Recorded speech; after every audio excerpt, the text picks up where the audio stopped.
Émission 911. Cette semaine, Weapons. En direct de Montréal, Québec, Canada. Vous écoutez, oui, les mystérieux étonnants.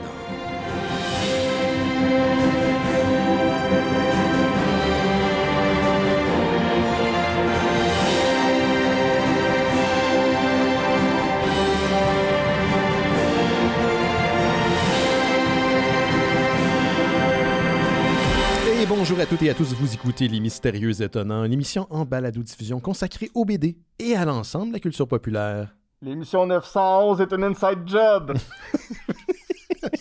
Tu vois, je l'avais pas vu, ça.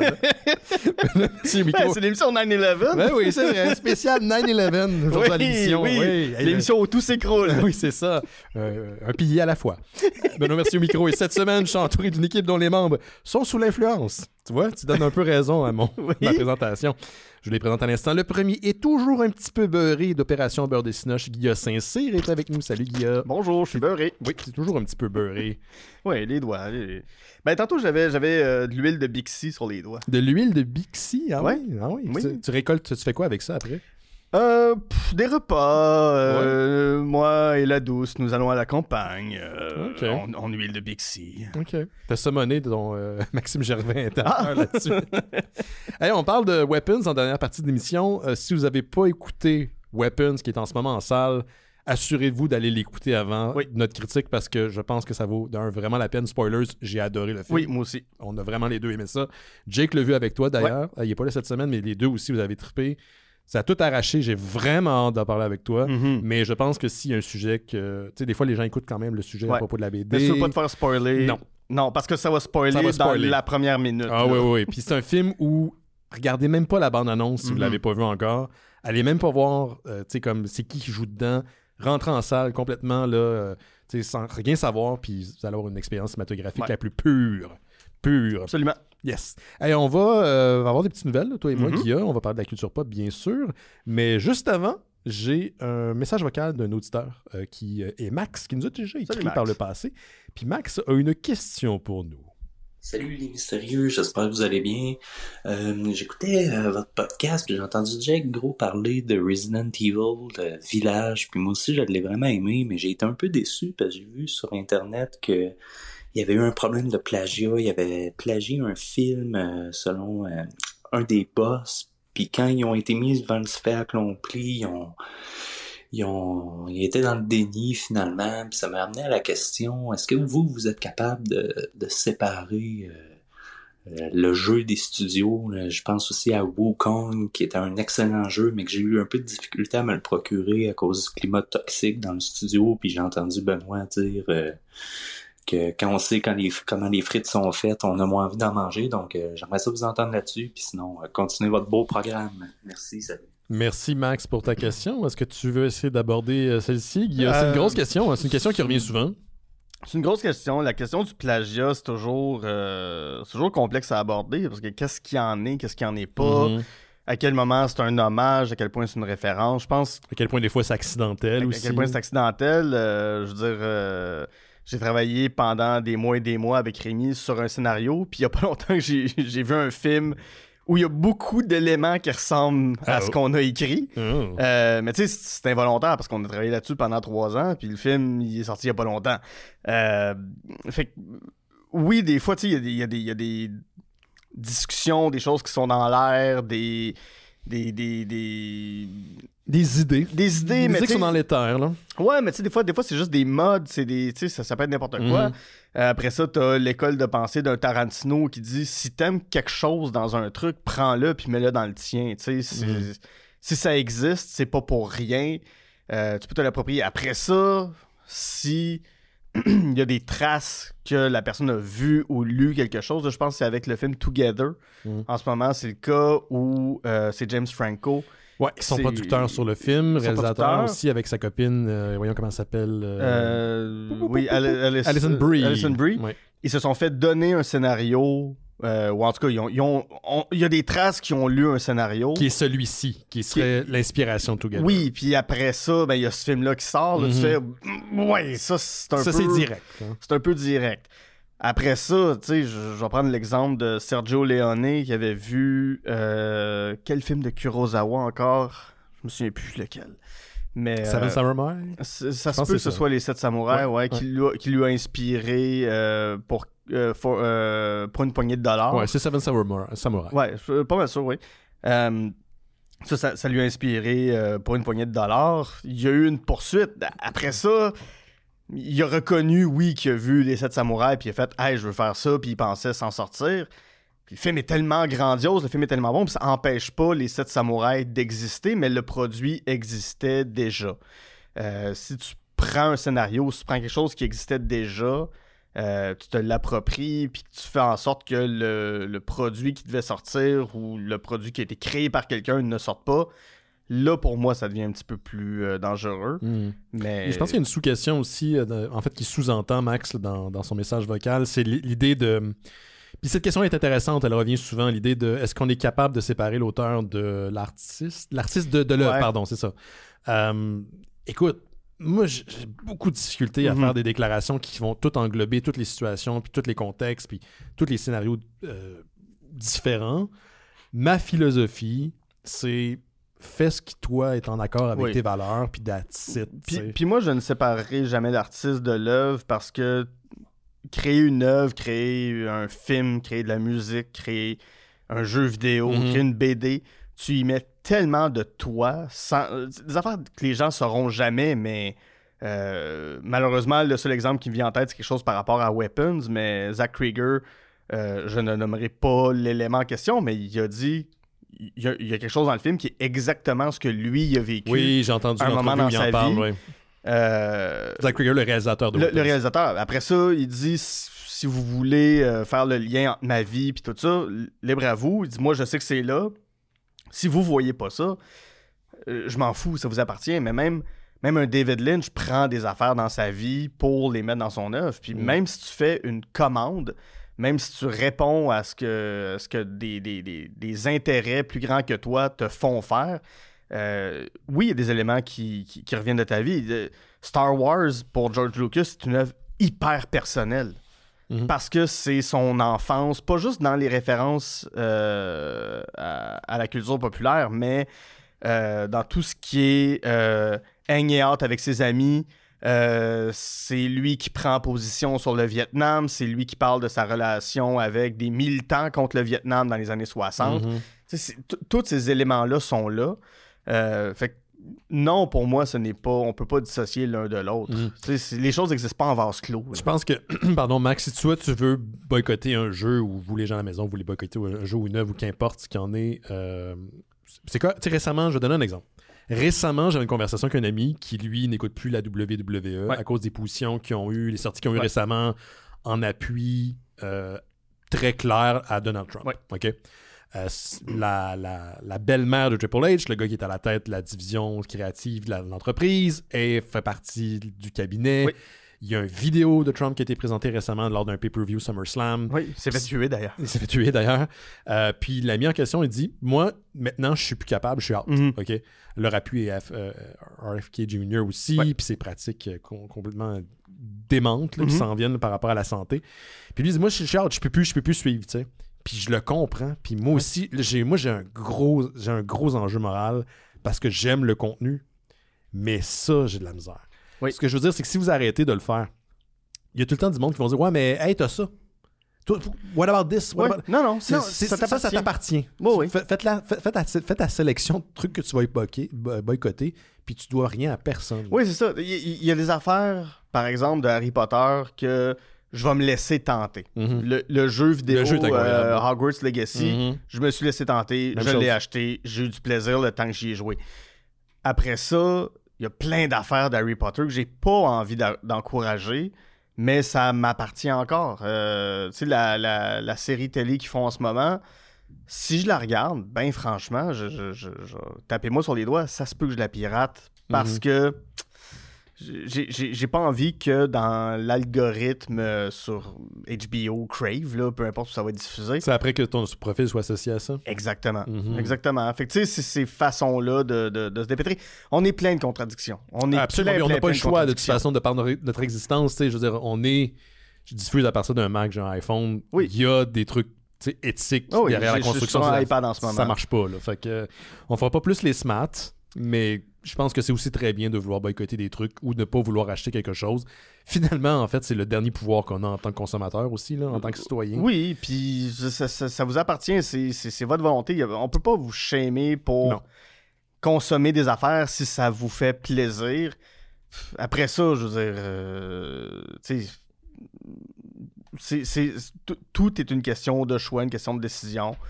Moi, je ne voyagerai pas aux États-Unis en ce moment pour mille et une raisons. Quand j'ai des amis qui me disent qu'ils y vont, je leur dis à tes risques et périls, puis j'espère qu'ils ont des bonnes raisons d'y aller. D'ailleurs, on a un ami qui s'en va voir un film, présenter son film. Oui. Le traître. Hein? Oui, le traître. Ben, notre ami Rémi Fréchette. Bravo pour Rémi, qui va présenter son film au Fantastic Fest. Fantastic Fest d'Austin, au Texas. Ouais. Au Texas. Ça veut dire que toi puis moi, nos voix vont résonner au Texas, ça veut dire ça? Moi, ma voix a été coupée. Ta voix a été coupée?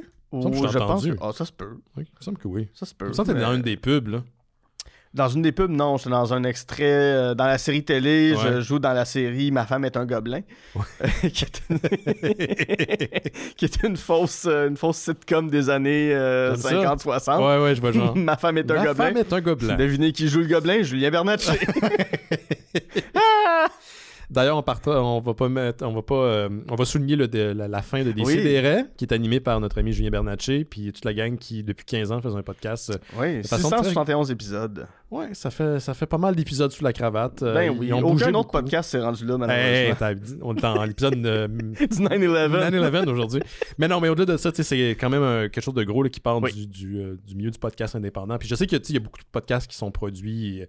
financé par diverses sociétés et autres, mais je parle de vraiment podcasts indépendants, punk rock, il n'y avait pas plus que les Décideret qui incarnaient cette définition-là. Exactement. Oui, puis aujourd'hui qu'on pense à Tout le monde gagne dans les années comme si ça faisait longtemps, mais tu sais, 2020, 21, 22, il y avait Tu me niaises, Tout le monde gagne aujourd'hui. Même le podcast des Denis Drolet, il y a une vibe Décideret-esque. Fait que tu sais, il a fallu que ce podcast-là, qui a été une création sortie de nulle part avec des gens qui n'étaient pas nécessairement des humoristes ou des gens connus, ou tu sais, ça n'a pas été fait avec l'ambition que ça devienne un gros phénomène ou que ça devienne culte ou quoi que ce soit. Puis je tiens vraiment à féliciter absolument, tu sais, au-delà de Julien, mais tout le monde qui a participé à ça. Max, Dom, Sophie, Étienne, Mathieu, Niquette et compagnie. Même Nicolas? Oui, moi j'adore Nicolas. Moi aussi j'adore Nicolas. Moi j'adore Nicolas. Oui. Fait Marianne aussi. Marianne aussi. Ben écoute, notre plein Jean-François Provençal. Ben oui, qui était là semaine après semaine. Elle avait son thème. Mais oui, tu sais, moi ça a changé ma vie complètement quand j'ai découvert Décideret. Même les mystérieux, quand j'ai découvert, ça a changé beaucoup de choses en moi, chez moi, tu sais, ma volonté, mon intérêt de sortir de chez nous. Ton nez a poussé énormément. Mon nez a poussé. À partir du moment que tu as commencé à écouter les mystérieux. Oui, ça malheureusement, c'est une clause qui vient avec. Oui, c'est ça. C'est un effet secondaire d'écouter ma voix semaine après semaine. C'est ça, mais je me souviens, j'étais dans un moment de grande déprime en 2015 quand j'ai commencé à découvrir tous ces podcasts-là. Ok, je pense que tu voulais dire parce que tu t'écoutais mon podcast. Non. Non, mais ce sont, pour vrai, les mystérieux et Décideret. Avec le petit bonheur à l'époque de Chuck, puis sous-écoute de Mike Ward, c'est des podcasts qui m'ont accompagné dans une période où ça allait moins bien dans ma vie, où je me remettais beaucoup en question professionnellement, artistiquement. J'étais comme, je vais être capable un jour d'avoir une carrière artistique ou une carrière dans un milieu plus culturel. Ça a été non, c'est vraiment arrivé au bon moment, ces podcasts. Il y avait on a beaucoup d'auditeurs aussi qui écoutent les Mystérieux Étonnants, qui écoutent Décideret, puis tu sais, certains vases communicants. Des fois il y avait une émission, puis il y avait une référence à cette émission-là la semaine d'après, puis tu sais, d'un show à l'autre. Fait que cette espèce d'univers-là étendu, on le perd aussi. Tu sais, moi j'ai pas tant de contact avec les autres podcasts là. Fait que c'était cette espèce de multiverse de podcasts qui disparaît. Ça me fait quand même de la peine, mais c'est quand même, c'est quand même exceptionnel. Pensez à ça, 15 ans. Pas grande émission québécoise qui dure autant de temps. Non, puis qui sont régulières à toutes les semaines, ou qui vont prendre 2 ou 3 semaines de congé par année, pas plus. Chapeau à la gang de Décideret, absolument. Puis moi je me suis pincé la première fois que je suis allé, puis j'ai participé à la dernière parce que... Moi, j'ai pas eu la chance d'y aller. J'étais allé à Novutune. Ouais, Mais je suis ouais, pas ouais. allé à Décideret. C'est vrai, t'étais à N'en veux-tu? C'est une, ouais. Avec Bertrand d'Anjou. Je sais pas ce qu'il fait de ce temps-ci. Je sais pas s'il y a encore sa petite casquette des expos à la Je sais pas. Sûrement qu'il apporte toujours. Ah oui. Toujours la meilleure attitude qui vient avec, d'ailleurs. Oui, ben, moi, en tout cas, il sait comment manger de la pizza et compagnie. Ah, il sait en esti comment manger de la vraie bonne pizza. Il va nous le montrer. D'ailleurs... Vous irez réécouter, là. il y a cinq- Il y a du lore en Il y a masse. 5 personnes qui comprennent cette référence-là. Mais qu'est-ce que je voulais dire? Ah oui, c'est ça. Le dernier épisode est enregistré jeudi dernier. Oui. Sur choc.lol. Il est pas dans le feed RSS de Décideret. Malheureusement, non. Fait qu'il est sur le site de Choc si ça vous tente d'aller l'écouter. Ouais. Je fais pas souvent ça, vous dire d'aller écouter Choc, là, mais là, je vous le dis, Ouais. choq.ca, le dernier épisode de Décideret, Ouais. il est disponible là. en Vous ce moment. écoutez Choc. Choc. Oui. Mais Pas oui, ici, non, mais- c'est un épisode d'1h30.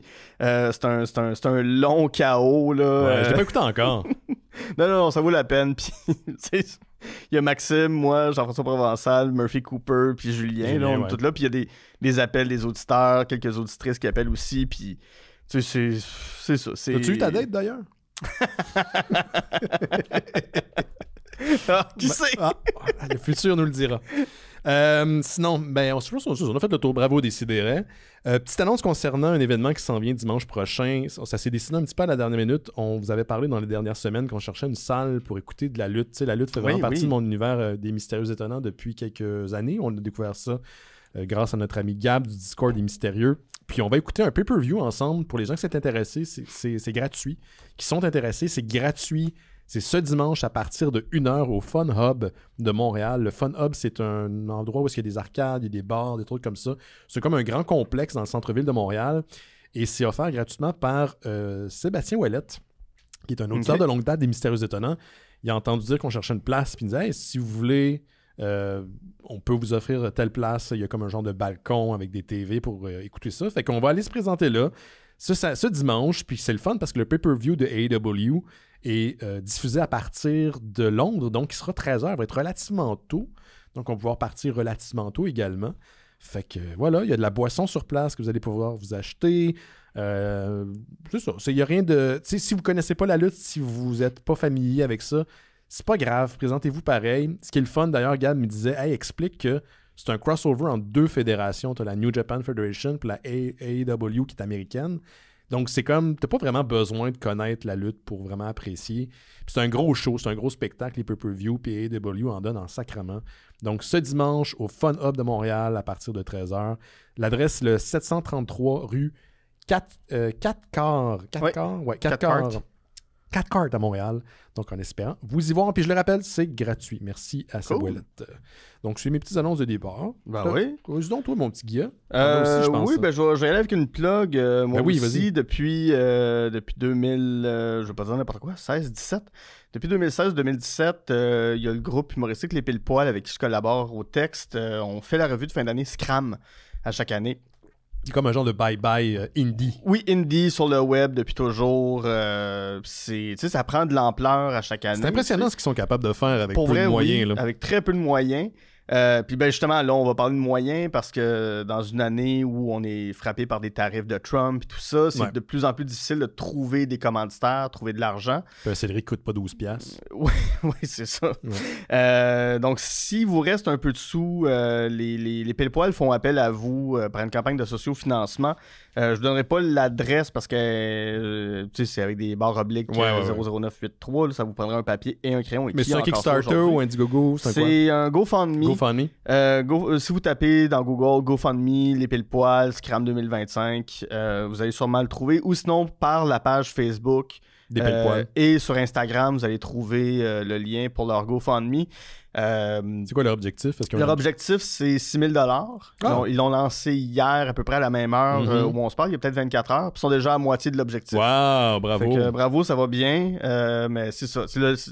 La première moitié a été quand même facile à atteindre. Là, c'est le reste là, qu'il faut. Ouais, c'est le faut donner un grind petit- jusqu'à la fin Oui, qui c'est est plus ça. tough. Là. Puis, tu sais, si vous avez jamais regardé Scram, je pense qu'à tout moment de l'année, ça peut bien se regarder. L'année passée, il y avait un sketch sur le retour de Trump à la Maison-Blanche, puis c'était Terminator. Fait que c'était Ghislain Tachereau des Bleu Poudre qui était venu jouer Terminator, entre autres. C'est que c'est absurde. Oh, oui, c'est très absurde comme idée. On avait fait aussi une parodie des Belles-Sœurs, la comédie musicale, c'était l'année du film. Puis on avait fait Nos Belles-Sœurs 2, mais c'était les rénovictions, fait que c'était elle qui se faisait crisser dehors. Sacrement. Ben oui, mais regarde, là, tu sais, c'est... Non, je sais, mais je veux pas penser à ça, là. Non, je comprends, mais c'est tous les sujets d'actualité, souvent parodie, souvent avec des références à la culture populaire. Le sketch d'ouverture, c'était sur tout ce qui avait disparu pendant l'année, puis c'était un sketch de Deadpool et Wolverine, là, quand ils sont dans l'espèce de pas le unknown, mais la zone dans le film. Là, oui, la zone désertique. Là, oui, c'est ça, exactement. Ouais. Puis ça finissait que c'était Joe Biden qui débarquait dans cet univers-là. Ce qui est pas faux, ils ont prédit bien des affaires. Ils ont prédit bien des choses. Fait que c'est ça. Fait que si vous voulez encourager que ce soit un 5$, un 10$, il y a des gens qui sont allés jusqu'à 200$. Et comme c'est un GoFundMe, il n'y a pas de perks, il n'y a pas de récompense. Les gens vont avoir leur nom générique, ouais, ce qui est déjà bien le fun. T'es comme producteur d'une certaine façon. Puis oui, c'est ça. Fait que il y a des montants suggérés, mais vous pouvez donner le montant que vous voulez à partir de 5$. Fait qu'il n'y a pas de limite non plus. Donc c'est ça, si jamais ça vous intéresse de contribuer à un projet québécois indépendant qui est fait à l'huile de bras là, il y a 2 ans tu avais joué Bernard Drinville qui t'a fait un regard qui m'a à ce jour traumatisé. Je sais pas d'où t'es allé chercher. Un regard qu'on ne me connaît pas. Ah, c'était un regard mesquin mais lubrique en même temps. Il y avait de quoi de très très déstabilisant dans ton regard. Je m'étais rasé la barbe. Oui aussi, ça c'était c'est la première fois que je me rasais la barbe depuis 2012 à peu près, 2011. Ouais. Même ma mère me reconnaissait pas sans barbe. Oui, j'étais très troublé par ma propre incarnation de Bernard Drinville. C'était, je sais pas, il y a de quoi là-dedans là, que t'es allé chercher, t'es allé puiser dans une souffrance quelconque. Mais... mon Dieu, mais le sketch finit, puis j'ai l'air d'être le Grinch. Oui, en fait, on dirait que t'as plus de bouche que t'en as dans la vraie vie. On dirait que t'as comme le sourire d'un Jim Carrey à la de masque. J'ai pas d'où tu le sors, là, mais... Je sais pas. Il y a pas d'effet, il y a pas de CGI. Non, c'est ça. Fait que oui, Scram 2023... c'est une parodie de la série Plan B, là, où il revient constamment dans le passé. C'est ça, c'était Bernard Drinville qui se mettait les pieds dans les plats, puis à chaque fois qu'il se trompait, il revenait dans le passé, puis ça finissait toujours par faire de la merde, peu importe ce qu'il faisait. Finalement, ça change pas. Hein. Plus ça va, plus c'est pareil. Change pas. Ouais. Non, on avait fait même le moment où il chantait une toune, là, puis toutes ces cochonneries-là. Ce moment-là, oui, j'avais oublié ça. Ah mon Dieu, Carl, il a dû se tourner dans sa tombe. Il était même pas encore incinéré. Il avait comme il était encore chaud, puis l'autre tabarnak. Laissez-le tranquille. Là. Il a pas besoin de ça. Les deux, lui, puis l'autre, là, on ne nommera pas. Là, mais... Oui, son chandail trop serré. Là. Tu penses qu'il le porte souvent? Moi, je pense qu'il a dit à sa secrétaire va me trouver un chandail des cowboys fringants, puis est arrivé avec une taille médium. Ou il a menti sur sa taille parce qu'il voulait pas la révéler. Puis il a pris... C'est lettre, man. Moi, c'est ça, je comprends pas. Ça, c'est un moment, là. Quand ces bonhommes font ces genres de choses-là, là, ils s'en rendent pas compte. Puis, tu sais, c'est marqué break syndical, puis c'est le gars le plus anti-syndicaliste qui existe. Ouais. Ah, ça atteint des niveaux de conneries, des fois. C'est des fois quand c'est un sketch et pile poil. C'est un sketch et pile poil. Oui. Puis là, ben, c'est ça. Avec les gars, des fois, je les aide un peu à l'écriture de ce temps-ci. Ouais. Puis on a des sacrées bonnes idées là, pour ce qu'on va faire cette année. Là. Déjà, c'est une année riche en rebondissements. Oui, hein? Beaucoup de semaines où on est comme on va mettre ça sur la glace parce que clairement ça va évoluer. Là.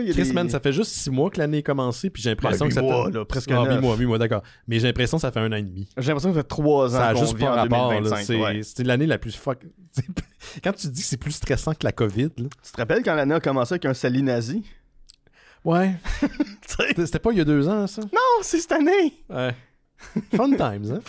Fun times. On est dans la meilleure timeline. Yes. Hey, je veux pas voir les autres timelines.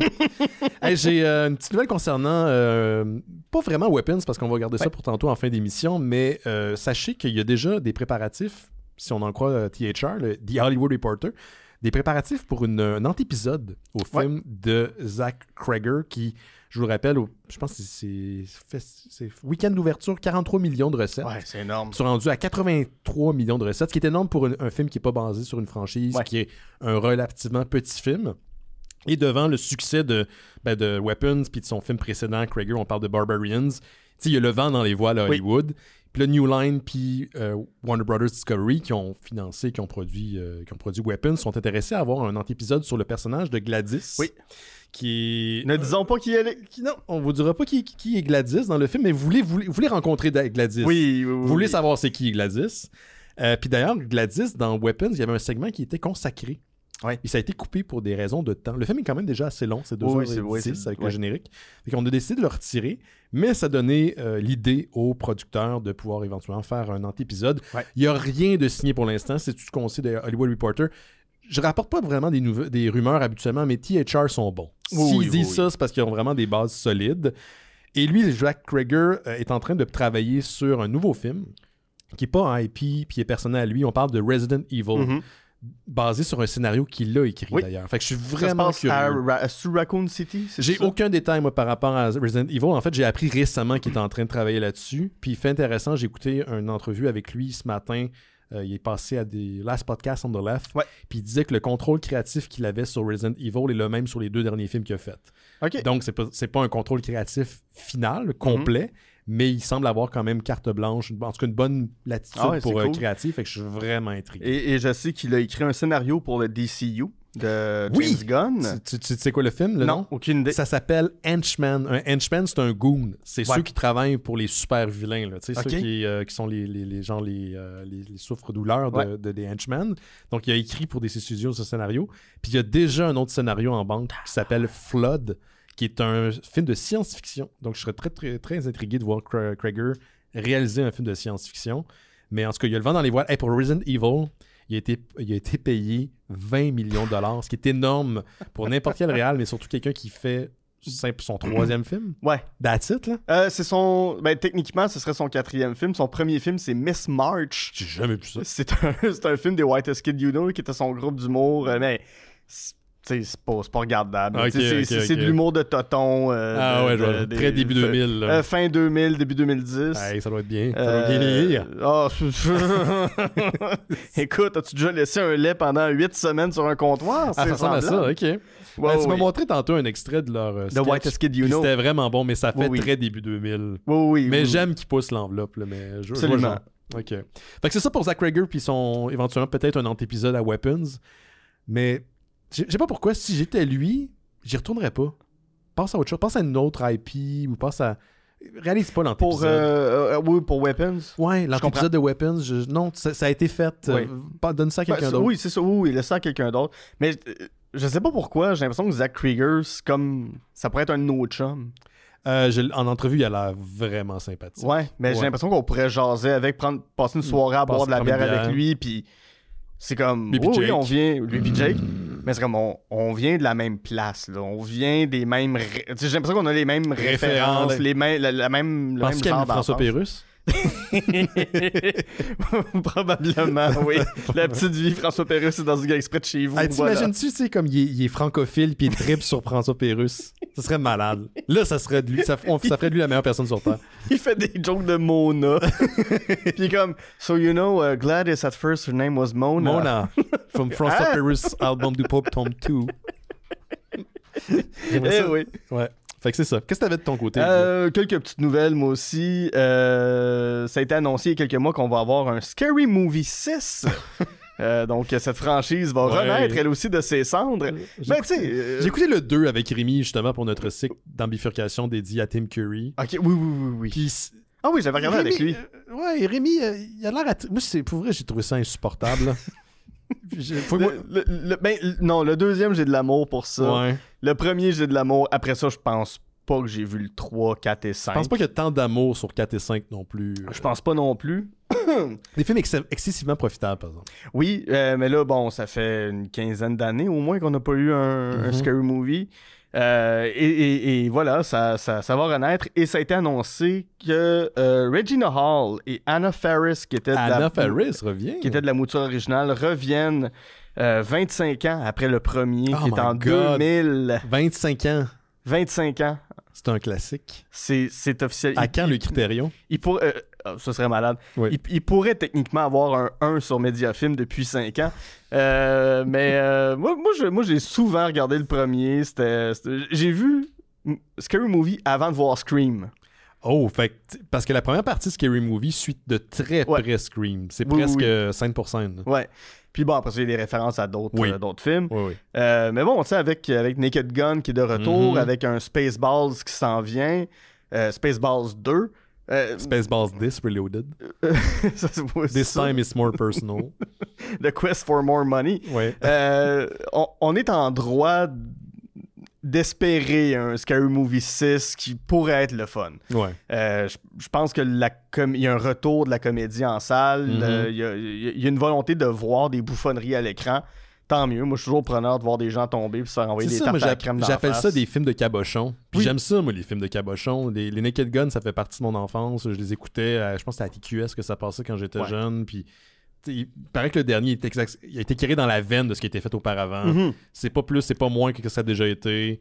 Why not, man? C'est très tata, là. T'as-tu vu d'ailleurs la liste des 100 films du New York Times? Là, il y a comme 100 films, ils ont consulté des réalisateurs. Ouais.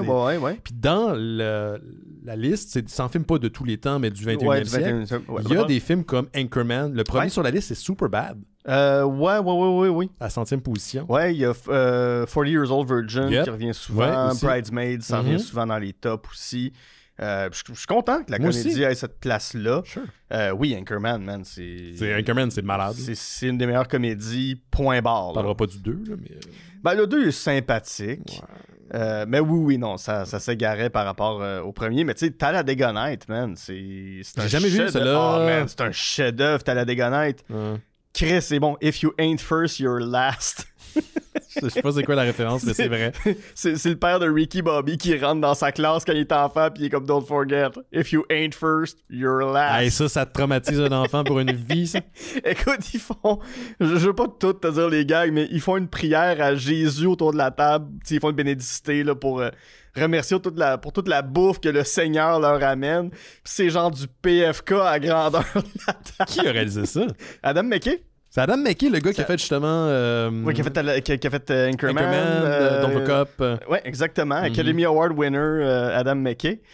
Oui, non, c'est très, très bon. Ben, tous les films que Will Ferrell et Adam McKay ont fait sont super bons. Ouais, ils sont en beef, Step Brothers sont malheureusement. en beef, ouais. C'est triste. Mais Step Brothers, c'est...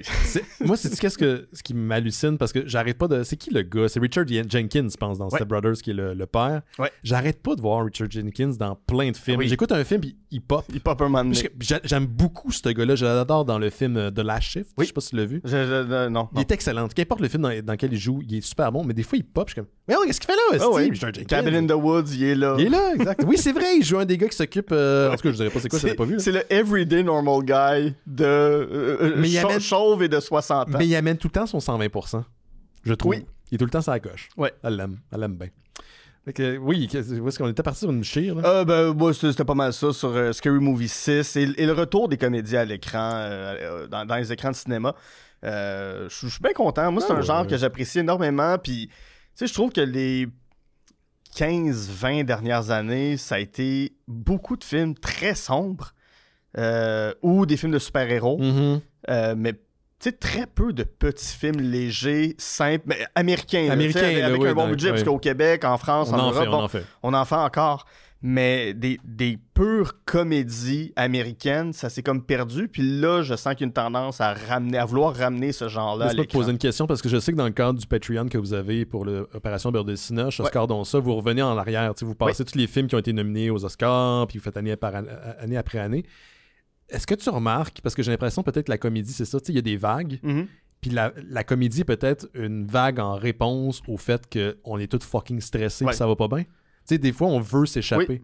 Il y a peut-être ce truc-là qui revient de façon cyclique. Oui, tu regardes les années 30, 40, c'est des années bénies pour la comédie. Dans les années 60, c'était comme début des années 60, c'est très violent avec la mort de Kennedy et tout ça. Fait que oui, c'est une époque foisonnante pour les espèces de comédies très, très débonnaires, là. Espèces d'hommes qui crousent des femmes. Années 80. Ben, tu sais, chaque époque a leur type de comédie, a leur type de comédie classique.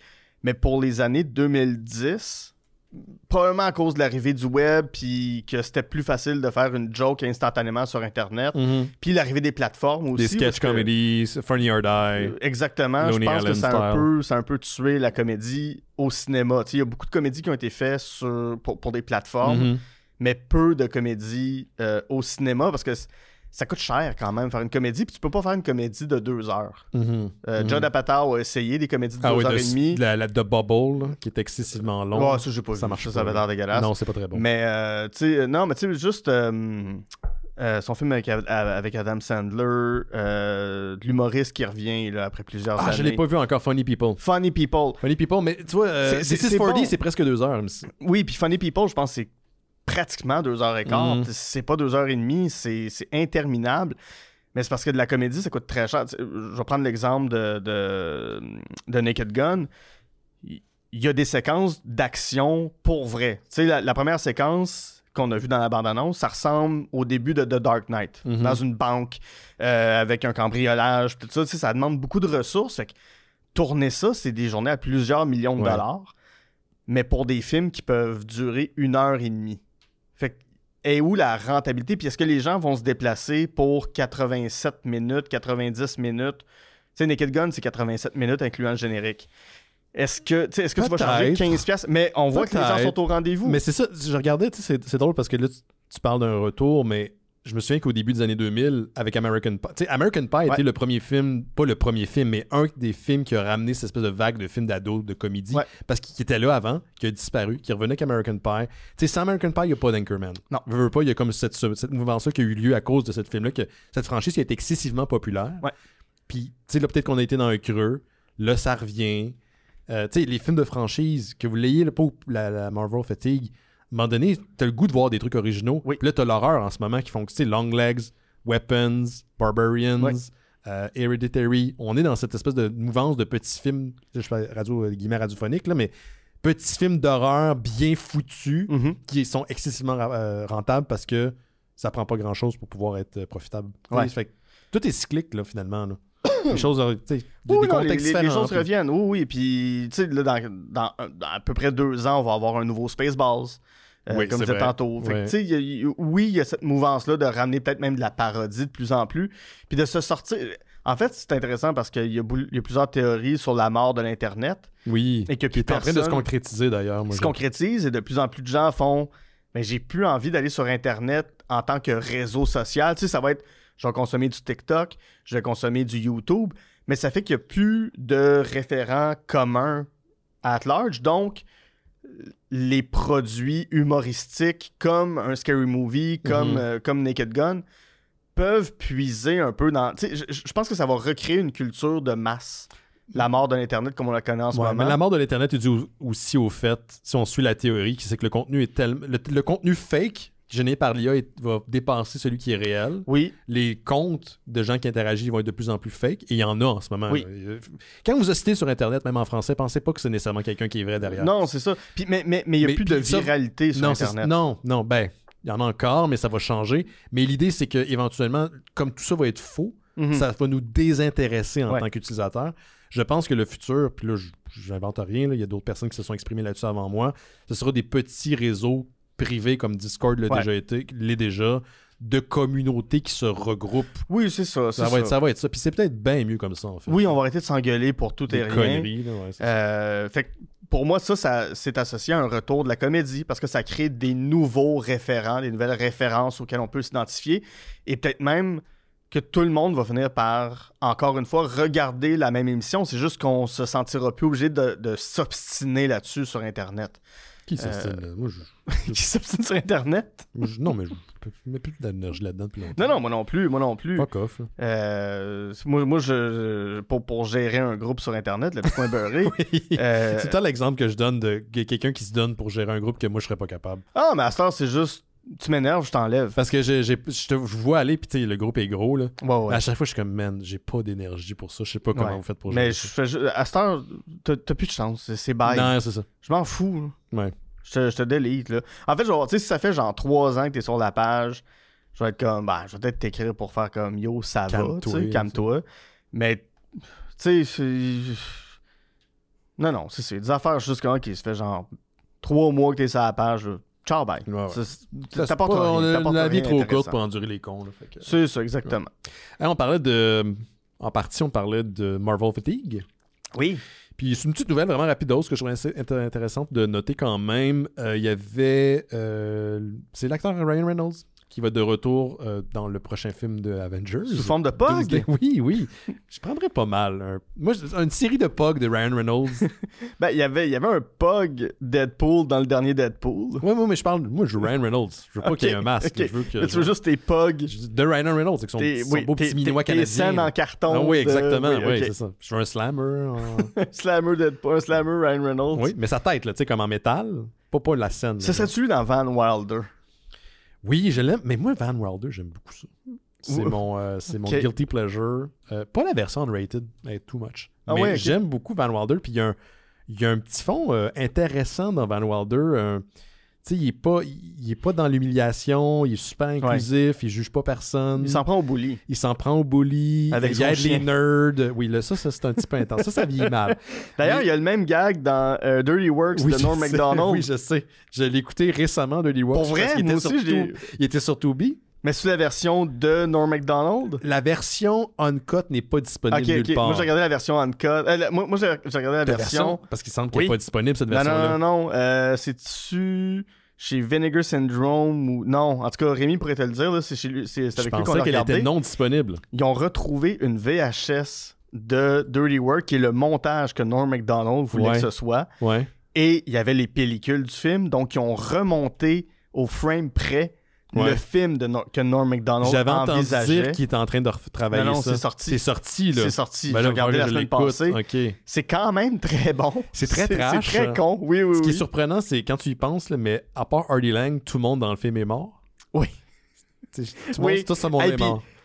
Tu vois... Artie Lang est le gars qui a survécu. Oui, mais tu vois Chris Farley, qui a 33 ans, moins 2 mois avant de mourir. Oui, là, exact. Ouais. il ressemble à Gérard Depardieu aujourd'hui. Oui, c'est vrai. C'est troublant. Pourquoi on a perdu Chris Farley, mais on n'a pas perdu Gérard Depardieu? C'est quoi l'espèce de il y a une partie contrat génétique. Oui. Puis je pense pas que oui, Depardieu abuse de tout. Mais je pense pas qu'il se faisait pas des fireballs, là, mais des speedballs. Des speedballs. Mm-hmm. Pense pas qu'il s'est fait des speedballs. Ça, mettons que ça accélère un petit peu. Mais c'est drôle parce que t'écoutes Dirty Works, puis même si c'était la première fois que je l'écoutais, tu sens qu'il y a des bouts qui sont tronqués. Ouais. Il y a vraiment beaucoup de bouts qui sont manquants. Puis le film, je pense à l'origine, c'était supposé être beaucoup plus trash.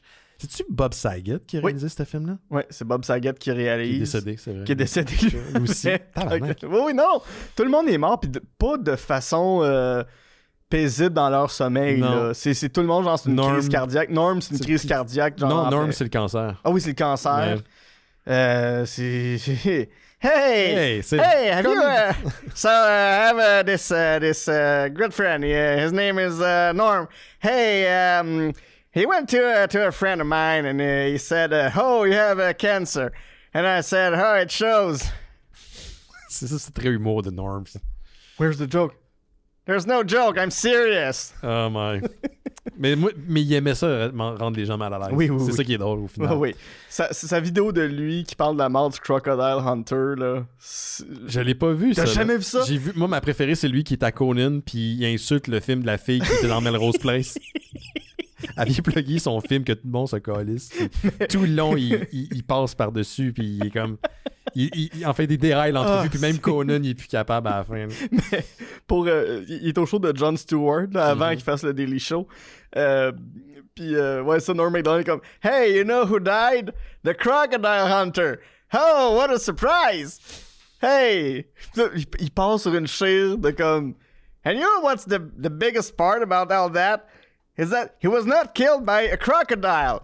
He was killed by a fruity fish. By a fruity fish. All the crocodile must have been pissed off. Like, hey, Frank, do you know who died? The crocodile hunter. Oh, yeah? Who killed him? Frank? No, a fish. Puis Jon Stewart, c'est genre... Il raconte ça dans la semaine où c'est arrivé. Oh non. Puis Jon Stewart, il pleure de rire. Il est comme... Arrête fais pas ça. Non, c'est pas correct. Puis tu sais, au début... Il en parle, pis là, des gens dans le sens, c'est comme « Oh oui, Crocodile Hunter », pis il part à faire des jokes, pis Jon Snow est comme « Arrêtez de rire de ça ». Calice. Puis à la fin, il fait juste dire « Please never do that again ». Fait que ouais, en tout cas, je sais pas comment on s'est rendu là. Fait que Ryan Reynolds est dans Avengers Doomsday, Oui. c'était ça l'affaire. Il a teasé ça sur son Instagram, il y avait le symbole de l'anarchie, comme c'était écrit à la peinture sur le A de Avengers. Il va rejoindre les Avengers. Puis, tu sais, pour les gens qui disent « Ouais, mais son côté méta, humoristique, dans un cadre un petit peu plus sérieux, est-ce que ça va fonctionner? » Il y a des BD où Deadpool est utilisé dans un contexte similaire. Ouais. Une run de... Je pense que c'est X-Force ou Uncanny X-Force de Rick Remender où le mélange était très cool. On gardait des éléments là, très plus loufoques et un peu deuxième, quatrième degré de Deadpool, puis on mélangeait ça dans un truc un peu plus violent, puis le mix se faisait bien. Donc c'est faisable, c'est possible. Puis garde... Ça ramène potentiellement aussi le retour de Hugh Jackman parce que oui, c'est rendu une équipe. C'est rendu une équipe. Puis il y a eu plusieurs des personnages qui seront tirés de l'univers des X-Men de 20th Century Fox qui sont déjà confirmés dans le film, donc c'est pas impossible. Il va y avoir du monde. Ils vont avoir des gens à rentrer en salle pour rembourser ce film-là, ça c'est certain. Tout le monde est là. Tout le monde est là. Donc ça sort le 18 décembre 2026. Reste à voir si le film est bon, mais c'est quand même les Russo Brothers qui reviennent pour l'occasion, puis ça, je suis bien content. Ben oui, c'était une des conditions d'ailleurs pour que Robert Downey Jr. revienne en Doctor Doom, que ce soit les Russo qui réalisent. De mon bord, je veux juste faire un petit shout-out à une plateforme que j'aime bien, parce qu'on... YouPorn.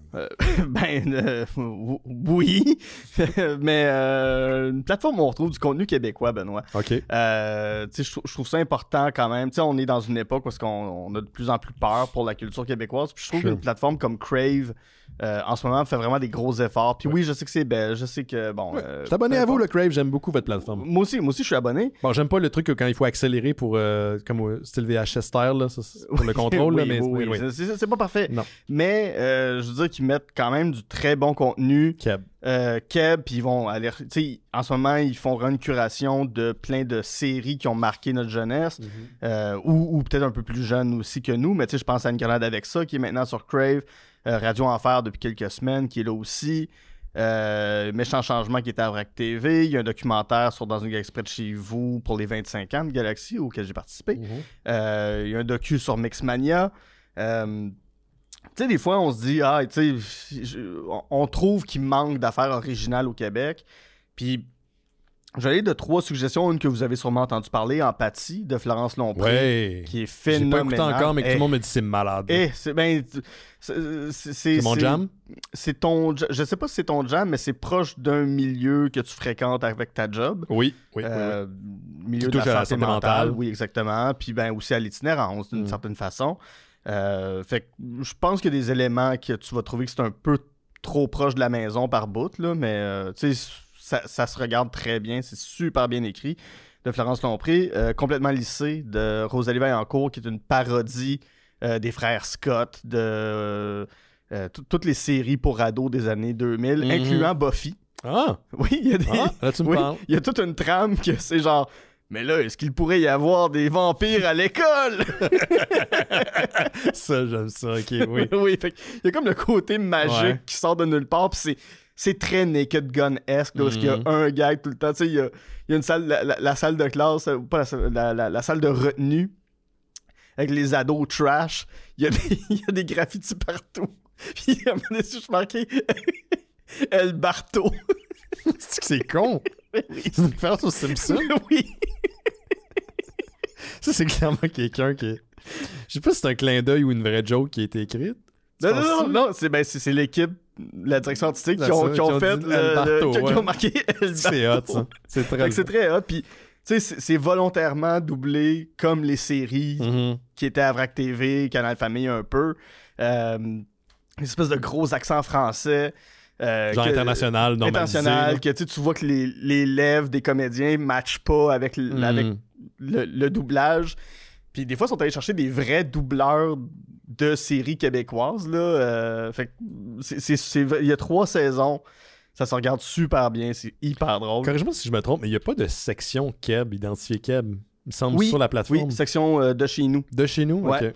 Puis la 3e, c'est de Sonia Cordeau, Inspiré, Expiré, qui est un genre de whodunit très humoristique, très Scooby-Doo-esque. Tim Curry, le chandelier dans la cuisine. Oui. Non, mais la première saison se déroule dans une retraite de yoga. Et des gens se mettent à disparaître de façon mystérieuse et étonnante. Tu veux, j'ai même pas allumé pendant que tu dis. C'est ça. Fait que, ça fait très clou, la première saison. Là, la deuxième, c'est sur tous les gourous de pensée magique et de croissance personnelle. Ça se passe dans ce monde-là. Puis toute l'espèce de sous-univers, tout l'univers underground des influenceurs, tout ça, c'est vraiment bien écrit. Des super bons comédiens et comédiennes qui sont là-dedans. Une scène complètement hallucinante dans la deuxième saison où Sonia Cordeau ne veut pas d'enfant. Puis pour avoir des rapports sexuels sans avoir à se protéger, elle veut se faire ligaturer les trompes de Fallope. Et dans la vraie vie, c'est compliqué faire ça. Dans la vraie vie, c'est compliqué parce qu'il faut que son mari l'accompagne. Quoi? Et dans la série. OK. Là, il faut où son chum doit l'accompagner pour attester que oui, c'est ce qu'elle veut, mais il faut qu'elle fasse une espèce de... Attends, ça se passe des années 50? C'est quoi? Ça se passe aujourd'hui. Puis, mais c'est dans la série. Je sais pas si c'est ça dans la vraie vie. Non, j'ose espérer que non. J'ose espérer que non. Mais tu sais, il faut qu'elle suive une espèce de thérapie bidon avec une espèce de coach de vie qui va lui dire « Oui, mais avez-vous quand même pensé que la maternité, c'est peut-être la plus belle affaire qu'une femme peut vivre? » Puis comme, je m'en calisse. C'est comme, ben, si vous vous en calissez, c'est une preuve que vous n'êtes pas rendu à la réalisation que c'est peut-être la plus belle chose. Oui. Fait que ça joue beaucoup là-dessus. Super bon, inspiré, expiré. Puis je pense qu'il faut encourager là, nos contenus québécois, surtout quand ça va dans ces directions-là auxquelles on est moins habitué. Fait que ce sont mes petites recommandations. Génial. Toi, tu parlais de trucs québécois, mais je parle d'un truc américain qui est sorti la semaine passée sur la chaîne Disney+, le service Disney+. C'est Alien Earth. Moi, je suis un grand fan de la série Alien. Oui. Puis, surtout les deux premiers, après ça... Quoique la version Director's Cut de David Finch, le troisième... David Fincher, pardon, est très bonne. J'ai été surpris à quel point... Ça fait comme un mélange entre David Lynch et David Fincher. Je fais tout le temps ça, je mélange tout le temps comme deux mots, j'en fais une fusion dragon-ballesque. Alien Earth qui se passe à peu près 2 ans avant les événements de Alien de Ridley Scott. Ça se passe sur Terre. C'est créé par un réalisateur qui s'appelle Noah Hawley qui signe les scénarios puis qui réalise le pilote aussi. Il y a juste 2 épisodes qui sont sortis à la date parce que ça se passe c'est diffusé semaine après semaine les mardis. Il va y avoir 8 épisodes au total. Puis à date, c'est assez surprenant. Je ne m'attendais pas qu'on aille dans cette direction-là. D'un bon jeu d'acteur, des visages que vous allez reconnaître, puis le alien comme tel, le xénomorphe, comme on l'appelle communément, est pas la seule menace qu'on retrouve sur le vaisseau qui s'écrase sur Terre en début des épisodes du premier épisode. Puis je pense que ça va rajouter un petit peu sur le lore. Okay. Ça a l'air que ça efface complètement Prometheus. En quelque sorte, oui. Surtout, ça joue avec les éléments de Romulus, je pense. OK. Puis, tu sais, moi, j'ai pas détesté Prometheus, mais j'ai vraiment haï Covenant. Oui. Je vois pas où est-ce qu'il voulait aller. Romulus, c'était bon. Romulus, c'était bien. J'ai pas. On pourrait faire du nitpicking, là, mais Romulus, il y a beaucoup de moments. J'étais comme, non, arrête de faire référence aux autres films. Be your own thing, tu sais, sois ta propre chose. Mais j'ai bien aimé. Fede Alvarez a fait une bonne job de réalisation là-dessus. Puis Alien Earth, c'est un autre beat pour l'instant. Comme je disais, beaucoup plus contemplatif. Okay. Il y a du body horror, ma foi, là, parce que, comme je disais, il n'y a pas juste le xénomorphe, il y a d'autres créatures sur le vaisseau qui sont terrifiants, mais pour d'autres raisons. Il y a genre des sangsues là, qui te vident de ton sang. C'est comme des petites araignées en même temps. Ça fait très Cthulhu-esque, là, tu sais. Ben oui. Fait que moi, il y a une séquence, là, je dirais pas, là, je vais pas le spoiler parce que ça vient de sortir, que j'ai eu un bon petit frisson.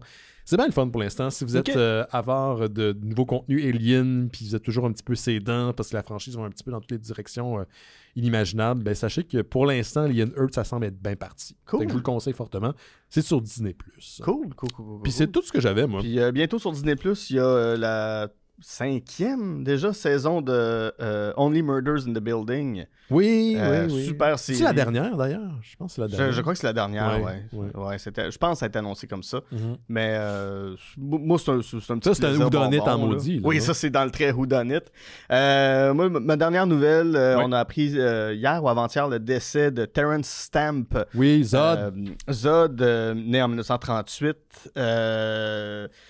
Plusieurs films qui ont quand même marqué le cinéma. Je veux dire, son premier long métrage qui l'a fait connaître, en 1962, Billy Budd, il a été nominé comme Oscar, à l'Oscar du meilleur acteur dans un rôle de soutien. Mais il a fait Far From the Madding Crowd, Théorema de Pasolini. Il était effectivement Général Zod dans le premier et le deuxième Superman. J'avais pas fait le lien, en fait. On en parlait avant l'émission, mais je ne savais pas que c'était le même type. Je reconnaissais l'acteur, mais pas que c'est lui qui avait incarné Zod. Et sa fameuse réplique « Kneel before Zod ». Puis là, il fait comme « Oh God ». C'est le président fait « No, Zod ». Il a été dans The Hit de Stephen Frears, Wall Street, il faisait l'ennemi de Gordon Gekko. Il était dans Young Guns. Il était dans Young Guns. Il était dans Young Guns. Je l'ai vu cette année, je me souviens pas l'avoir vu. Dans les années... En 94, il a fait The Adventure of Priscilla, Queen of the Desert, où il jouait Bernadette, une femme trans vieillissante. The Limey de Steven Soderbergh, que j'ai vu cette année pour la première fois. Très bon. The Limey, Steven Soderbergh, c'est comme la version expérimentale d'Ocean's 11. Il a tout fait, ce gars-là. Hein? Tout. Tu sais, il n'y a pas un film qui se ressemble. Non. J'ai écouté The Presence il n'y a pas si longtemps, puis j'étais... Ouais, j'ai hâte de le voir. voir, celle-là. Ouais, j'ai été surpris, c'est bien. C'est un petit film, vue subjective, un peu en observation, puis ça n'a pas de prétention, c'est super bien fait, c'est bien ficelé. Ouais, puis même la série des Ocean, il n'y en a pas un qui ressemble à l'autre. Là, ben, le troisième et le premier et le troisième, ça ressemble un peu plus, mais le deuxième, c'est un caper movie dans le style des années 60 ou dans le style de Muppet Most Wanted. Oui, ça ressemble que j'aime beaucoup. Ça ressemble étrangement beaucoup à Muppet Most Wanted. T'as-tu vu celui avec les femmes, Ocean 8? Non, Ocean's 8, je l'ai pas vu. Je sais pas c'est où ça se passe dans le timeline. Après? Ben, c'est après, parce que c'est contemporain. Là. Okay. Mais apparemment, moi, je connais des gens qui m'ont dit que c'était très bon. Okay. Il était dans épisode 1 de Star Wars. Il faisait le chancelier Valorum. Oui, je sais, je connais mon Star Wars.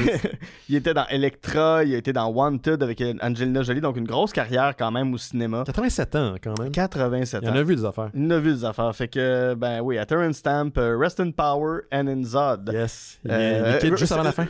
Rest in the Phantom Zone. Forever.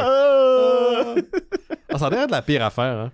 Ben, pour vrai, on dirait la Phantom Zone dans le premier Superman. Quand ils sont pognés dedans, là, on dirait la couverture d'un album New Wave qui bouge. On dirait, tu peux remplacer facilement les 3 Kryptoniens par le casque de Radio Enfer. Dans leur position, là, tu sais, comme collés sur l'écran. Là. Je sais pas. Télépirate, ouais, Télépirate, oui, excuse-moi. Oui. Le Télépirate New Wave. Exact. Ils font très New Wave dans leur costume. Tu sais, ils sont pas loin de se partir un band genre ABBA. C'est clairement chaud, par exemple, parce que c'est du synthétique. Oui. Ben oui. Oui. Puis sûrement que si la Phantom Zone existait pour vrai, on se ferait rénovicter ultimement. C'est une autre histoire. Ben c'est tout ce que j'avais moi aussi, parfait. mon cher Ben. Moi, je voulais pas faire une critique. J'ai vu Jurassic Park Rebirth. Jurassic World Rebirth. Oui. Qui est écrit par le scénariste d'origine, celui qui a scénarisé le premier film. Celui avec Angelina Jolie. Avec Scarlett Johansson. Scarlett Johansson. Oui, parce que j'avais parlé de Wanted tantôt. Mais c'est le scénariste David Quip qui avait scénarisé, j'arrête pas de mélanger les deux. Le premier film qui est sorti en 93, c'est réalisé par Gareth Edwards. Tu sais, c'est pas un film à tout casser, mais si je compare aux autres Jurassic World, puis même Jurassic Park 2, puis 3, c'est mon préféré après le premier. Tant que ça. Ouais, je dis pas que c'est un film à tout casser. Puis tu sais, ça reste con, là, sauf qu'il faut se sauver de l'île. C'est très simple, ça a tout le temps été ça ou presque. Mais j'ai beaucoup plus apprécié que les grosses sauterelles géantes dans le troisième World. Je n'ai vu que l'original de... T'as pas vu les autres? Park. Je n'ai ni vu le deuxième, ni le troisième. J'ai vu des bribes du deuxième, mais jamais au complet. C'est une franchise qui se cherche beaucoup. Ouais. Je suis surpris qu'ils sont pas allés encore dans l'espace avec des dinos.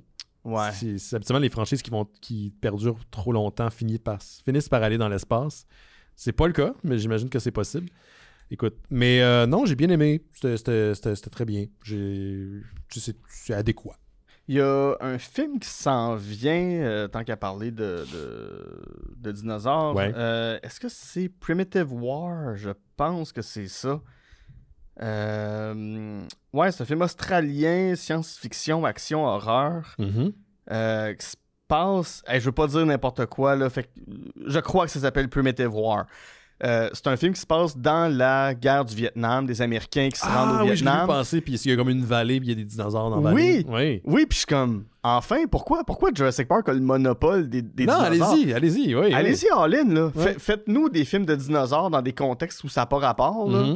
Je veux voir ça, là. Ramenez-nous le film de dinosaures en dessin animé produit par Spielberg dans les années 90. They're back! They're back!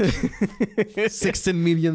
c'est quoi? 16 million years in the making. Là, quelque chose comme ça. Mais oui, tu sais, je veux pas que ce soit juste... Tu sais, Jurassic Park, on comprend le concept. Un parc d'attractions des dinosaures qui flanche. C'est beau, ils ont leur shtick. Faites-nous un musical de dinosaures. Faites-nous n'importe quoi. Ramenez la série Dinosaur.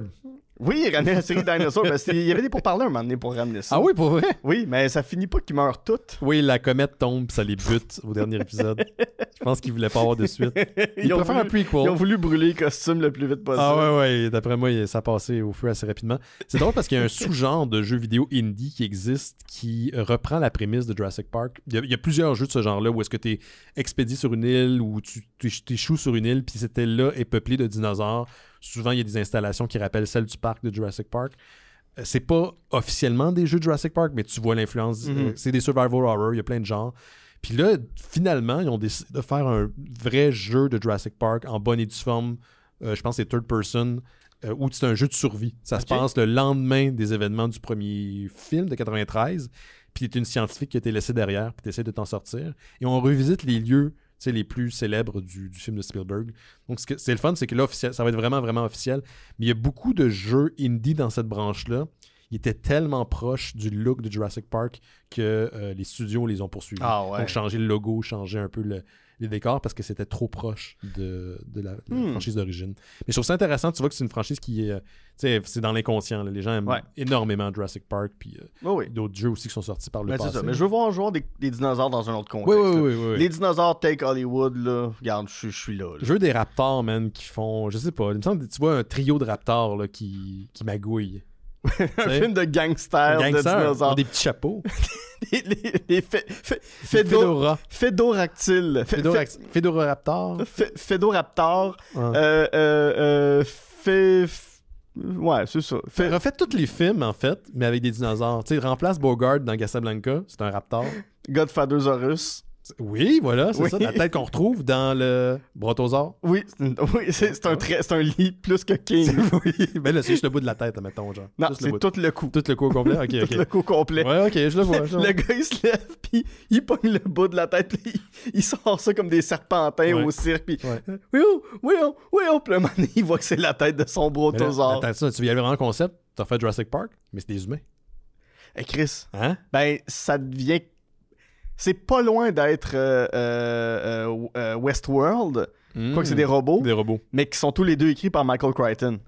Hey, tout est dans tout. J'ai l'impression que Michael Crichton, à un moment donné, son shtick, c'était juste... C'est un parc d'attractions, puis ça va mal. Michael, est-ce que tu as une nouvelle idée pour nous autres? Oui, c'est un parc d'attractions. Puis il rassure vite. Westworld, Jurassic World, non, Park. Il y a un sketch comme ça de Family Guy où, à un moment donné, Stephen King est chez son éditeur. Puis, t'as-tu une nouvelle idée pour un livre? Stephen, puis là, il regarde. Puis, oui, regardez. Puis il voit une lampe sur le bureau de son éditeur. C'est comme une lampe, mais elle est hantée! Ben voilà, 15 millions pour l'écrire. Exactement. Oui, voilà. Allez, on va prendre une petite pause, Guilla, parce qu'on va parler de Weapons dans quelques instants. Juste avant, je vous rappelle qu'on a un Patreon. Merci à tous ceux et celles, d'ailleurs, qui ont continué à s'abonner au Patreon malgré la petite pause qu'on a eue durant l'été et qui va se poursuivre pendant encore quelques temps, mais on devra reprendre du service bientôt. Sachez qu'à partir du moment que vous inscrivez au Patreon des Mystérieux Étonnants, vous avez accès à l'ensemble des épisodes de Bifurcation qui sont disponibles. Donc, il y a plus de 160 épisodes de Bifurcation qui sont disponibles sur le Patreon des Mystérieux Étonnants. Puis les nouveaux épisodes de Terre Humaine, She's Dark qui sont disponibles en exclusivité à l'avance là-dessus. Puis il y en a eu un récemment là, qui est sorti. Donc, tout est là. Aussi, ça vous donne accès au Discord des Mystérieux Étonnants. C'est comme l'Internet, mais sans trop de cul. Donc, à partir du moment que vous donnez au Patreon, assurez-vous de vous inscrire à travers la plateforme, écrire à travers la plateforme. Puis je vais vous envoyer un lien. C'est une plateforme où on échange des nouvelles sur la culture pop, on jase, on discute. Des fois, on écoute des films et la lutte le dimanche. Fait que c'est ça, c'est une belle communauté sur le Discord. Puis ça vous donne accès à ça quand vous donnez au Patreon. Merci à tous ceux et celles d'ailleurs qui donnent au Patreon parce que sans ça, on ne peut pas garder les lumières allumées. Puis je sais que tout le monde est un peu pogné à la gorge en ce moment parce que tout coûte fucking cher. Donc c'est super apprécié. En fait, c'est plus qu'apprécié, c'est essentiel votre don Patreon. Tout à fait. Yes. Vous faites en sorte qu'on peut produire Terre Humaine chez Isdar. Je l'ai mentionné, Noël chez Isdar. Terre Kaiju, quoique là, semblerait-il qu'ils vont faire un dernier épisode pour clore pour clore tout ça. Moi, ça me fait chier parce que Jake ne veut rien savoir Oui, c'est de ça. mon idée. C'est là où je voulais t'envoyer là-dessus Oui. parce que tu veux qu'on parle d'un Un film bonus. qui est vraiment un film de kaiju. C'est un vrai selon film de moi, kaiju. pas selon Jake.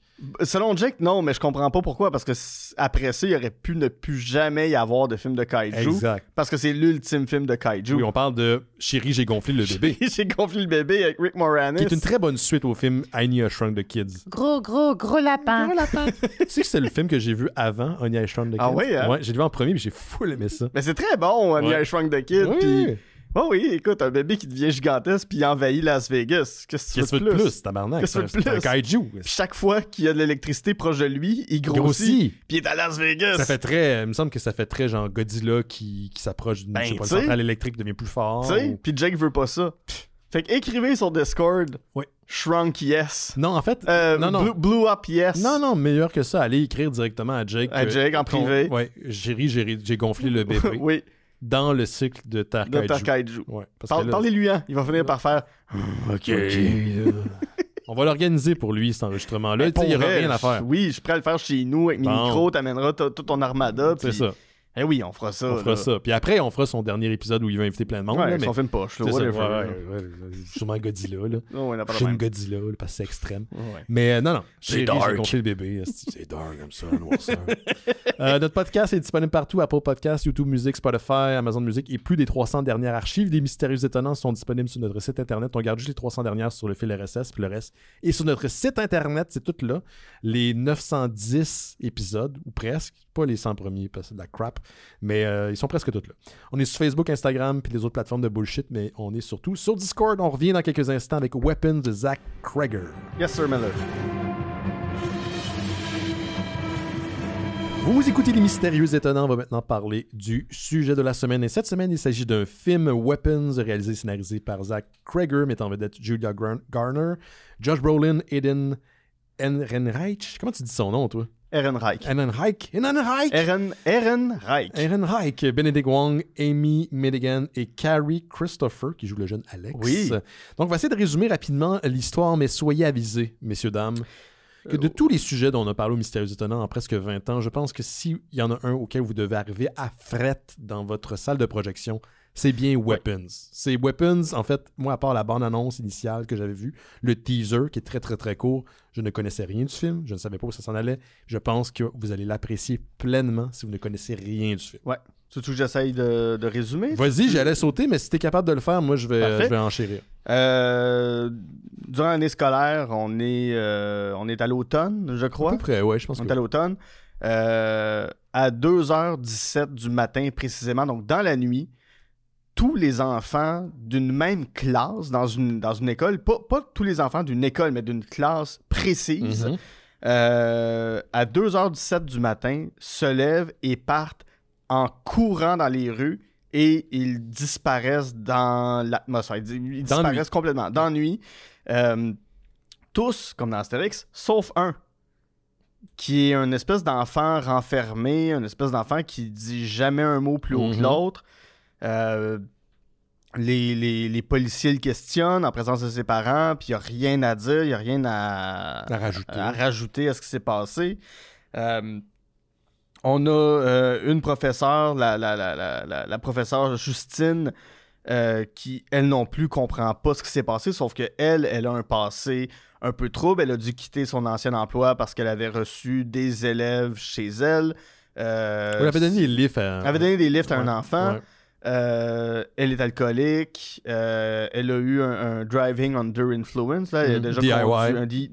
DUI, c'est autre chose. Oui, c'est ça. Oui, elle faisait du DIY. Ouais, en elle faisait tout cas. du Elle macramé. faisait du macramé, ben oui, qu'est-ce que je te dis? C'est une bonne professeure. Mais non, c'est ça. Donc, c'est ça. Elle a ce passé-là, donc elle a dû quitter son ancienne école de façon un peu précipitée.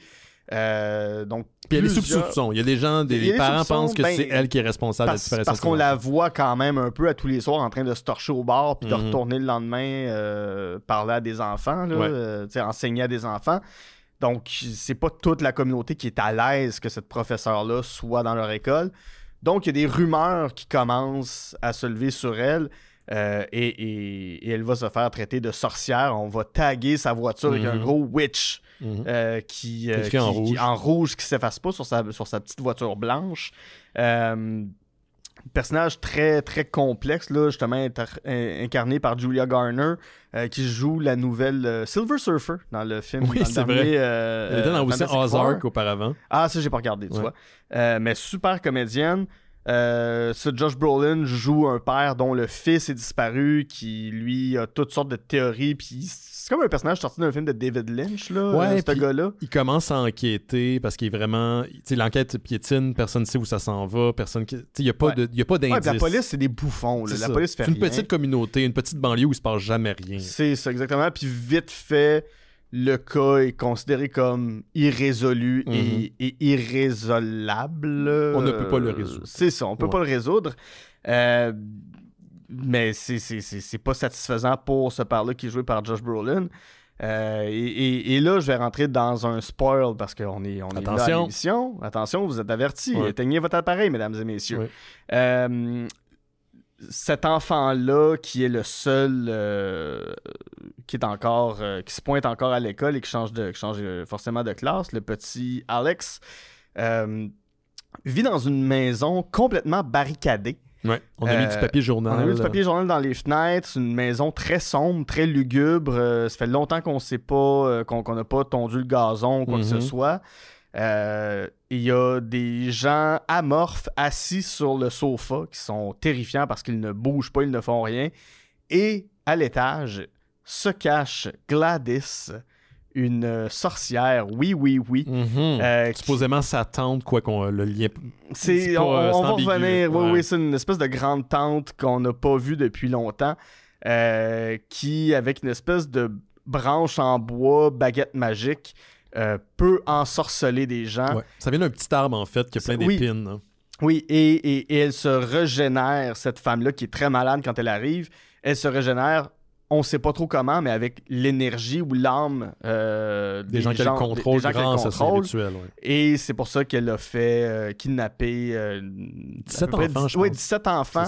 Qui sont tous arrivés chez elle et qu'elle cache dans son sous-sol pour aspirer leur âme jusqu'à temps que ces enfants-là possiblement meurent. Ou deviennent léthargiques comme les parents d'ailleurs de Alex, du petit Alex qui sont sous le contrôle de Gladys. Oui, et c'est ça. Weapons, c'est raconté en chapitres.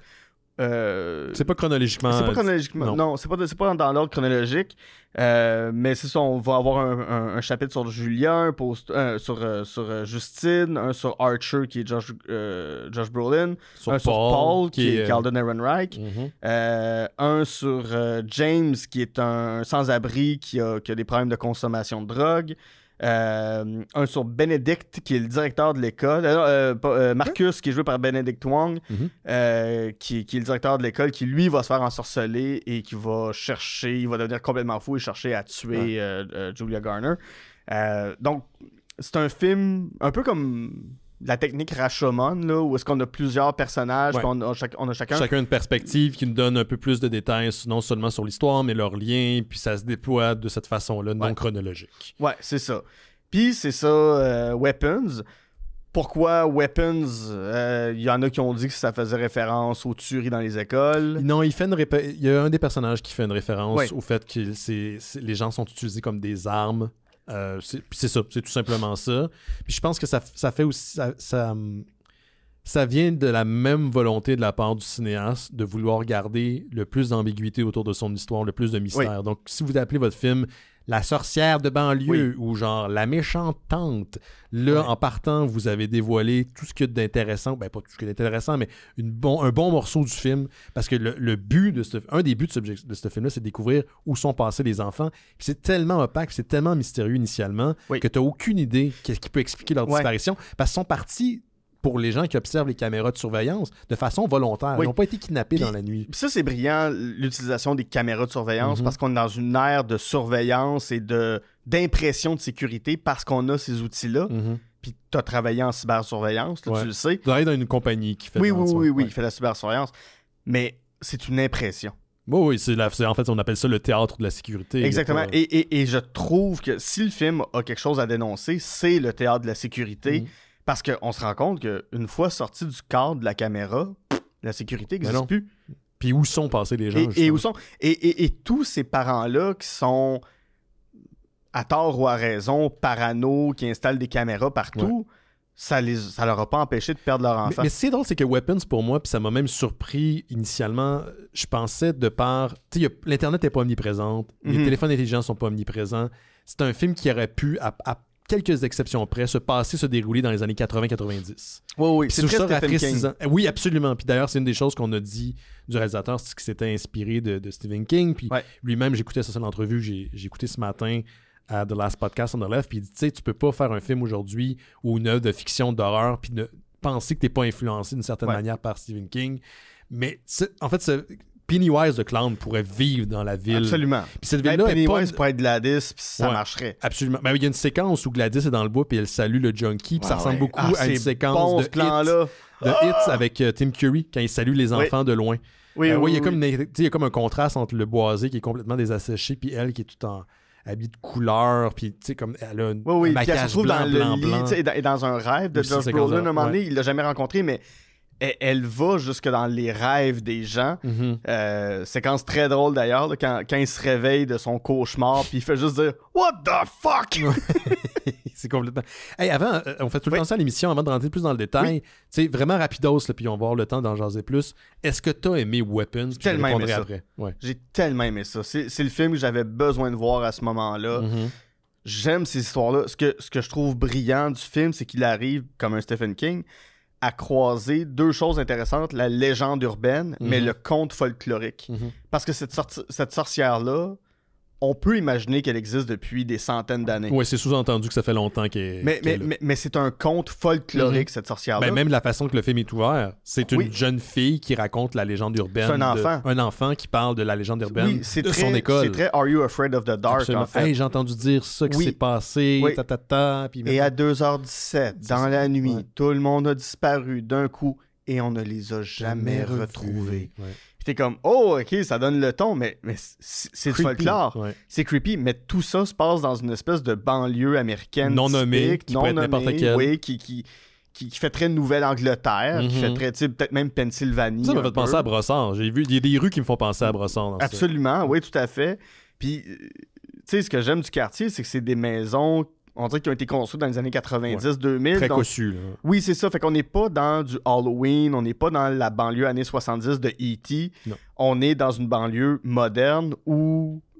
Nous, on n'a pas connu cette Non. banlieue-là, cette architecture-là, mais on est déjà allé et c'est terrifiant, ces lieux-là. Oui, parce moi, que c'est des mecs maisons. Ces là. rues-là dans la nuit, Ouais. j'ai toujours trouvé que... Parce que moi, j'ai une relation amour-haine de la Rive-Sud. Là, tu sais, je faisais une référence à Brossard. Je viens de Brossard, puis autant que je suis content d'y retourner de temps en temps, autant que cette ville-là, par moment, quand j'étais jeune, m'imprégnait d'une certaine inquiétante étrangeté. Les rues désertiques d'une banlieue, il n'y a rien pour moi de plus fucking Mais creepy. c'est les rues d'un ancien nouveau développement. C'est des rues que tu as l'impression qu'il devrait avoir beaucoup plus de monde pour l'espace qu'elles occupent. Oui. Tu sais, ici en ville, là, tu sors dehors, tu croises 15 personnes tout de suite. Ouais. Dans la banlieue, c'est des lieux vastes, Ouais. surtout les cossus comme dans le film.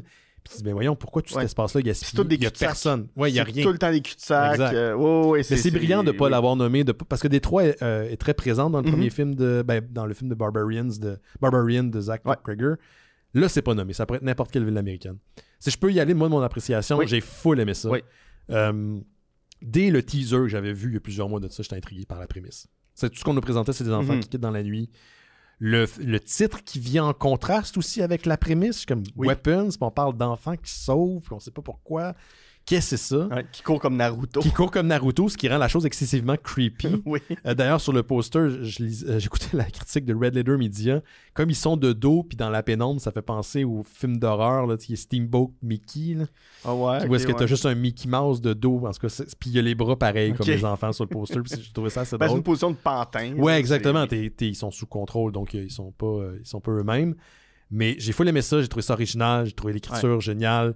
J'ai aimé la quantité d'informations que le cinéaste est capable de nous livrer à travers ses dialogues, à travers ses personnages. Tu sais, on reproche au personnage de Justine, qui est joué Ouais. par Julia Garner, d'être quelqu'un qui est problématique à certains égards, mais elle se soucie pour vrai des enfants. Oui, elle veut les retrouver. Elle est alcoolique au point où est-ce que probablement qu'elle prend des mauvaises décisions, c'est comme ça. Elle a des rapports utilitaires avec les gens. Oui.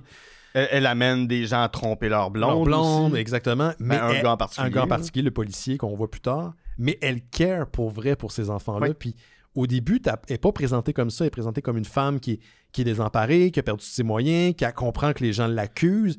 Puis après, c'est tranquillement que tu découvres son côté plus manipulateur. Ouais. Mais sans être... Elle n'est pas malicieuse. Elle n'est pas malicieuse envers les enfants. Non. Mais elle sait comment obtenir les informations qu'elle veut avec les adultes. Exactement. En utilisant son charme, en utilisant la boisson. Fait que j'ai trouvé que c'était un film qui est bon à plein de niveaux. Mm-hmm. Puis comme Barbarian, je trouve qu'il y a des moments qui sont excessivement drôles. Oui. Parce qu'on est presque dans la caricature. Et pensez pas que c'est une erreur de la part de Zach. C'est volontaire. Krager, c'est volontaire. C'est parce que c'est 100% maîtrisé. Mais il vient de l'humour. Oui. C'est ça.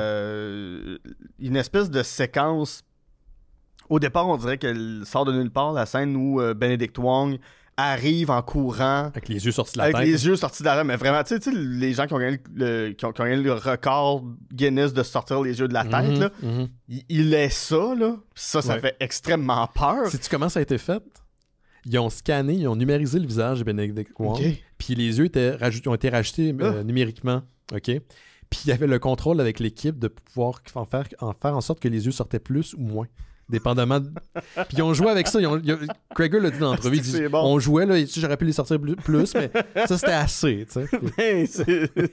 Mais en effet, tu vois pas l'effet. Moi, je pensais que c'était en fait une prothèse quand j'ai vu. Mais tu sais, tu le vois arriver de loin en courant, là, pis t'es comme, qu'est-ce qu'il fait là? Qu'est-ce qu'il fait là, lui? OK, il est rendu dangereux, il est rendu fou. En plein jour aussi. En plein jour, pourquoi?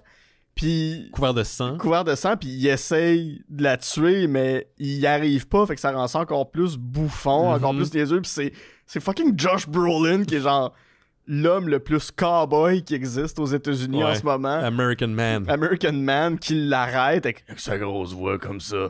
Puis qui l'arrête, mais hey, c'est weird cette séquence. Moi j'adore cette séquence-là. Puis tu découvres comment puis pourquoi il est arrivé dans cette position-là plus tard. Fait que, tu sais, il y a comme un jeu de temporalité. Il n'y a rien qui est laissé pour compte. Je trouvais que c'était très bien calculé, maîtrisé. Je disais tantôt en début d'émission qu'il y a une séquence avec les origines de Gladys qui a été éliminée. Puis je trouve que c'est bien correct. Krager disait encore une fois dans l'entrevue qu'il y a des choses dans le film que lui-même, il ne sait pas pourquoi. Ouais. Puis il y a un lien avec David Lynch. Oui. Sa manière d'écrire, il a incorporé la méditation transcendantale dans son écriture. Puis lui, il dit « Je n'ai pas de outline, je n'ai pas de plan. » Quand j'écris mon premier draft, c'est vraiment un flow. Je sors tout ce que j'entends, tout ce que je capture comme idée, puis je le retravaille au final. Il dit initialement, ce que j'avais comme idée, c'est les enfants qui sauvent. Mais je savais pas où ça s'en allait.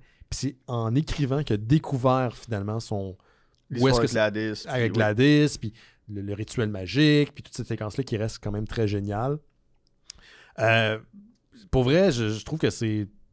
Il n'y a pas grand reproche qu'on peut faire à ce film-là. Non, ben de ma part non plus. Des gens qui n'ont pas apprécié, ben tu sais, c'est votre affaire, vous avez le droit, tu sais. Moi, je vais être dans une célébration de Weapons. Je trouve que c'est une proposition rafraîchissante dans le cinéma, unique. Puis oui, qui va jouer dans des codes qu'on connaît déjà. On a nommé Are You Afraid of the Dark? Mais je pense que Gladys, c'est un personnage qui pourrait être dans Are You Afraid of the Dark? C'est un personnage qui pourrait être dans... Un livre de King. Comment? Un livre de King. Un livre de King. Mais tu sais, elle me faisait penser aux deux tantes dans James et la pêche géante, pour ceux qui ont la ref. OK. Qui sont des espèces de tortionnaires d'un enfant. Qui était... Ou le film The Witches des années 80. Ouais. Tu sais, oui. Elle pourrait être dans la gang de la sorcière. Après, dans la gang des Witches. Pas le remake avec Anna Hathaway, on parle de l'original. De l'original, oui. Mais pour moi, Amy Madigan, qui joue Gladys, pour ceux qui sont fans de Potin, c'est la conjointe de Ed Harris. Ah oui, c'est elle? Oui. Okay. Ceux qui ont vu Field of Dream, Chant de rêve avec Kevin Costner, elle joue la femme de Kevin Costner. Ah, c'est elle! J'ai vu Field. Je l'ai réécouté récemment. Je trouve que c'est un feel-good movie. J'ai pas du tout fait le lien. Je savais pas que c'était elle. Ben, elle est méconnaissable. Elle est transformée, là, complètement. Et elle a 74 ans, Amy Madigan. Parnac, elle a de l'énergie. Mais je crois que c'est le rôle qui va définir sa carrière au complet. Comme ça a là. été le cas pour l'actrice dans Hereditary, il y a eu comme un second oui, souffle de carrière avec Toni Collette. Exactement. Mais je son pense rôle. qu'Amy Madigan, ça vient de la placer fortement en tant qu'actrice qu'on va revoir dans beaucoup d'autres rôles. Puis pas juste des films d'horreur. Là, elle me faisait penser par bout à Frances McDormand. Ouais. Puis je pense que d'ici 1 an, 2 ans, 3 ans, elle va recevoir un coup de fil d'un grand réalisateur ou une grande réalisatrice qui va lui donner un rôle, qui va la nommer aux Oscars, cette femme-là. Si elle n'est pas carrément nommée aux Oscars Il y a pour beaucoup de Gladys... gens qui disent que comme Get Out, Weapons pourrait être un film qui serait en nomination Je pense que aux Oscars. En tout cas, dans certaines catégories. Absolument. Dans certaines catégories. Meilleur scénario original. Scénario c'est original, sûr. oui, ça serait très... Peut-être même Zach Krieger à la réalisation. Ouais, Ça donnez... serait- Arrêtez de snobber l'horreur. Arrêtez de nommer l'horreur. C'est un super film. C'est un film qui est plaisant. C'est un film qui est... Justement, les bouts drôles sont volontairement Oui. drôles. Par exemple, à la fin, quand elle est poursuivie là, par les enfants, là, c'est tellement satisfaisant. c'est une des fins les plus satisfaisantes, les plus grotesques que j'ai vues d'un film. Oui. C'est des enfants qui se mettent à manger une vieille madame, mais Ouais. bouffée. Bouffé, là, ouais. Genre, ils se mettent la bouche sur toutes les parties de son corps pour croquer, tirer, arracher. Au Mystérieux Étonnant, on s'est souvent posé la question combien d'enfants de 3 ans ça prendrait pour tuer un homme. Là, on a un début de solution Ben, à à cette énigme. 17, 17 enfants. À peu près de 8-10 ans. De 8-10 ans, Comme une vieille madame qui est pas très rapide non plus. Non, mais cette séquence-là, quand elle se sauve puis elle court au travers des maisons en hurlant comme Olive dans Popeye. Puis, tu sais, il y a un plan d'un gars qui tombe son gazon, Oui. puis que tu vois juste elle qui court. Ouais. Puis là, ce qui se passe. Puis la horde La horde d'enfants, d'enfants. je sais, en 2 maisons. Puis lui, il c'est- est comme... Ouais, on c'est tellement Puis il y a un moment bon. où la caméra switch parce qu'on voit beaucoup les enfants passer à travers les fenêtres pour la poursuivre, pour essayer de l'attraper. Puis à un moment donné, on suit un enfant de derrière, puis on voit l'enfant traverser la fenêtre. Puis en fait, l'enfant ne passe pas par la porte où Gladys vient de passer. Non, il saute dans la fenêtre. Dans la fenêtre parce que c'est ça le chemin le plus court. Oui. Tu sais, parce qu'ils ont comme un objectif quand ils sont sous l'emprise de ce sort-là. Puis c'est vraiment brillant. Tu sais, il y a du storytelling, quand je dis de storytelling, pas juste au niveau scénaristique, dans ce qu'on décide de présenter, comment le présenter. C'est là où je trouve que le gars, tout ce qui est là est maîtrisé. Tu sais, il n'y a rien qui est laissé au hasard. Tu sais, dans la proposition, il y a de quoi d'unique, comme Barbarian, mais dans la présentation aussi. Ouais. Puis c'est pour ça que moi, no joke, je vais pas trop la hyper parce que des fois, c'est le problème, les gens vont voir le film puis ils sont pas autant dedans que nous autres. Ouais. Mais je trouve que Zach Techniquement, les Cregger gens qui nous écoutent en ce moment l'ont vu, ouais. Je vous le souhaite. Zach Cregger, un peu à la manière de Oz Perkins, c'est dans les réals que je vais garder un œil sur ce qu'ils font dans le futur. Puis le film est pas bourré de jumpscares et pas de jumpscares gratuits. Il y en a quelques-uns. Peut-être un ou deux, puis... Il y en a un ou deux quand il est dans le sous-sol puis qu'elle surprend Josh c'est Brolin. surtout creepy. Surtout creepy. Puis tu sais, on le sait qu'on va finir par la voir puis qu'elle va te sauter dessus. C'est juste quand est-ce que ça va arriver. Puis quand ça arrive, ça te pogne. Puis ce plan-là me reste en tête. C'est le sourire qu'elle lui fait avant de sauter dessus. C'est brillant. Un moment donné, elle se retrouve dans le lit chez Josh Brolin, dans le lit séquence de rêve. Dans une séquence de rêve, c'est ce qu'il réveille de son cauchemar. Mais deux plans qui m'ont terrifié complètement, c'est celui où Julia Garner est couchée dans sa voiture. Elle dort dans sa voiture devant la maison et tranquillement la porte s'ouvre et c'est la mère de Alex, le petit gars, qui sort et qui fait juste marcher longuement vers la voiture, passe devant la voiture et t'entends le coffre qui ouvre. Puis j'étais comme... Tu comprends qu'elle est dans la voiture avec Julia qui dort, mais elle le sait pas. Puis on sait pas c'est qui cette femme-là. Non, on sait pas encore. On sait pas si on l'a vu avant. Puis elle fait juste arriver avec des ciseaux, couper une mèche de cheveux et repartir. Puis juste ça, là, j'étais comme... C'est cauchemardesque. Tu sais, même la manière que ça a l'air qu'on dit, mais je regardais quand la porte ouvre, parce que cette porte-là de cette maison-là va ouvrir plusieurs fois, c'est complètement noir à l'intérieur. Ouais. Tu sais, c'est l'antre du qu'importe c'est quoi la menace du film. Il y a de quoi de terrifiant là. Tu peux pas sonder ce qu'il y a dans la maison. Puis plus que je pense à Gladys dans sa présentation, surtout quand on la voit plus en forme, quand elle commence à prendre du poil de la bête, elle est vraiment habillée comme Pennywise. Elle a la peau blanche, complètement blanche, à cause du maquillage. Elle a un rouge à lèvres appliqué de façon grotesque. Elle a les cheveux rouges avec une perruque comme Pennywise. Elle porte un costume coloré, style 90, là, comme Pennywise. Tu sais, c'est le clown terrifiant de ce film-là. Oui, ça. tout à fait. Et Zach Krieger, en fait, Amy Madigan a demandé à Zach Krieger, mais là, est-ce que c'est une vraie madame qui pratique la sorcellerie ou c'est une entité démoniaque qui se fait passer pour un humain? Et Zach Krieger lui a répondu, tu as la réponse en toi. Je ne veux pas le savoir. Oui, il veut pas répondre par rapport à ces choses-là. Il y a des choses qu'il lui, c'est qu'il disait. Il y a des choses du film, je sais pas pourquoi. C'est ton personnage, il t'appartient, tu le joues comme tu le veux. Si dans une scène, tu penses que c'est une vraie madame, tu le joues comme ça. Si tu penses que c'est une entité, tu le joues comme ça. Puis elle a fait, parfait. Yep. Parfait, c'est exactement ça que je vais incarner. Ça en fait un personnage qui va... Déjà, c'est le nouveau Freddy Krueger dans le sens où il a marqué l'histoire de l'horreur puis il va rester pendant un bout. Là. Absolument.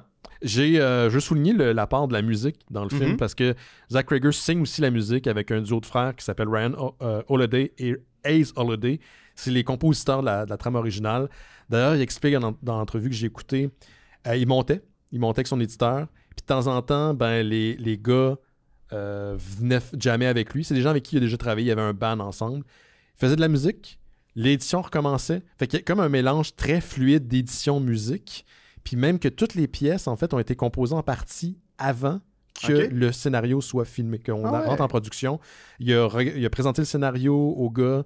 Ils ont donné une ambiance sonore pour chacune des scènes. Puis je réécoutais, puis j'essayais de mettre le doigt sur... parce que c'est une musique qui est très moderne, étrangement. C'est très électro, contemplatif par moment. Il y a de la corde, mais ça reste très actuel. C'est très contemporain comme décision, comme style. Puis c'est une drôle de décision, mais ça marche étrangement bien avec le reste du film.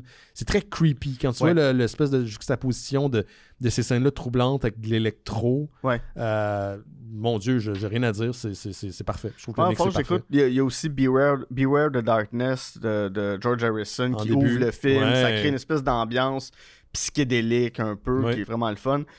Juste mettre l'attention sur un autre moment qui m'a terrifié, parce que c'est deux détails qui se sont accumulés, puis j'ai fait « Hey, quand tu portes attention à ça, là, t'as un frisson de terreur. Quand les parents de Alex... sont possédés, là? Non, avant qu'ils soient possédés. Avant qu'elle arrive à la maison, la mère dit... Ben là, c'est ma tante, on va l'accueillir, tu sais, c'est le dernier membre de ma famille qui me reste. Et le père dit, ben oui, mais ça fait 15 ans qu'on l'a pas vue, cette femme-là. Je suis même pas sûr qu'elle était là à notre mariage, tu sais. Et quand elle arrive à la maison, elle va voir Alex, le petit garçon, et elle lui dit, la dernière fois que je t'ai vu, t'étais un bébé. Oui, je sais, j'ai remarqué ça aussi, puis je me dis, ça, c'est pas un hasard. C'est que elle est revenue, elle l'a observé de loin, elle l'a observé dans la nuit. Tu sais, elle était dans sa fenêtre? Ou elle ment. Mais moi, j'aime croire qu'elle l'a vraiment observé de loin pendant longtemps parce que c'est une sorcière. Pour moi, c'est une entité maléfique. Puis juste de penser à ça, j'ai fait... Il y a de quoi de terrifiant à cette idée-là. Parce que l'idée que un monstre observe ton bébé pendant qu'il dort, pendant que lui dort, et elle est dans la fenêtre à le regarder. Oui, je vois l'image. Là. C'est terrifiant. Il y a un moment que j'ai trouvé aussi très brillant, parce que même toi, en tant que spectateur, tu sais pas ce qu'il y en est. Elle dit à Alex, au petit Alex, quand elle possède ses parents, elle dit, là, tu vas aller à l'école, tu vas faire comme si rien n'était, puis tu ne dis rien à personne, puis si tu dis quelque chose à quelqu'un, je vais faire en sorte que tes parents se mangent mutuellement. Okay? Puis elle a le pouvoir de le faire. OK? Quand elle revient, elle est assise dans sa chambre dans un sorte de rituel avec des bougies. Puis elle dit, ah, bravo, merci, tu l'as pas dit à personne. Quand il revient. Mais là, tu dis, est-ce qu'elle le sait pour vrai parce qu'elle l'observe d'une manière mystique, magique, ou elle ment? Puis elle joue avec sa tête. Tu le sais pas. Ultimement, cette réponse-là, elle est jamais donnée, mais les deux sont plausibles, puis les deux font en sorte que ça fait un personnage excessivement terrifiant. Grand personnage. Si on explore un peu... Tu sais, je sais pas s'il faut explorer son passé, mais je serais curieux de voir Gladys dans un autre contexte, un autre film, comment elle se régénère, parce que même si elle a été bouffée à la fin... Les vacances en Tante Gladys. Le crossover avec Monsieur Hulot. Tante Gladys à Hawaï. Référence à Beetlejuice. À Beetlejuice. Mais ouais. Tante Gladys in Space. un des gags qui m'a vraiment fait rire, c'est avec ce jeune garçon qui est héroïnomane.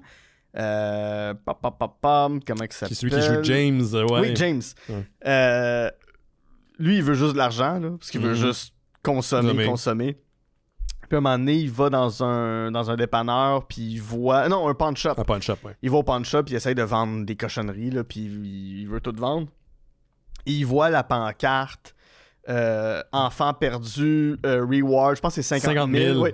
Il voit 50 000 enfants perdus, puis la caméra se met... Tu sais, on voit le 50 000, la caméra descend sur les enfants, puis whoop, ça remonte tout de suite sur les 50 000. Ouais, c'est un des gags. Hey, je m'en calisse des enfants, je veux juste l'argent.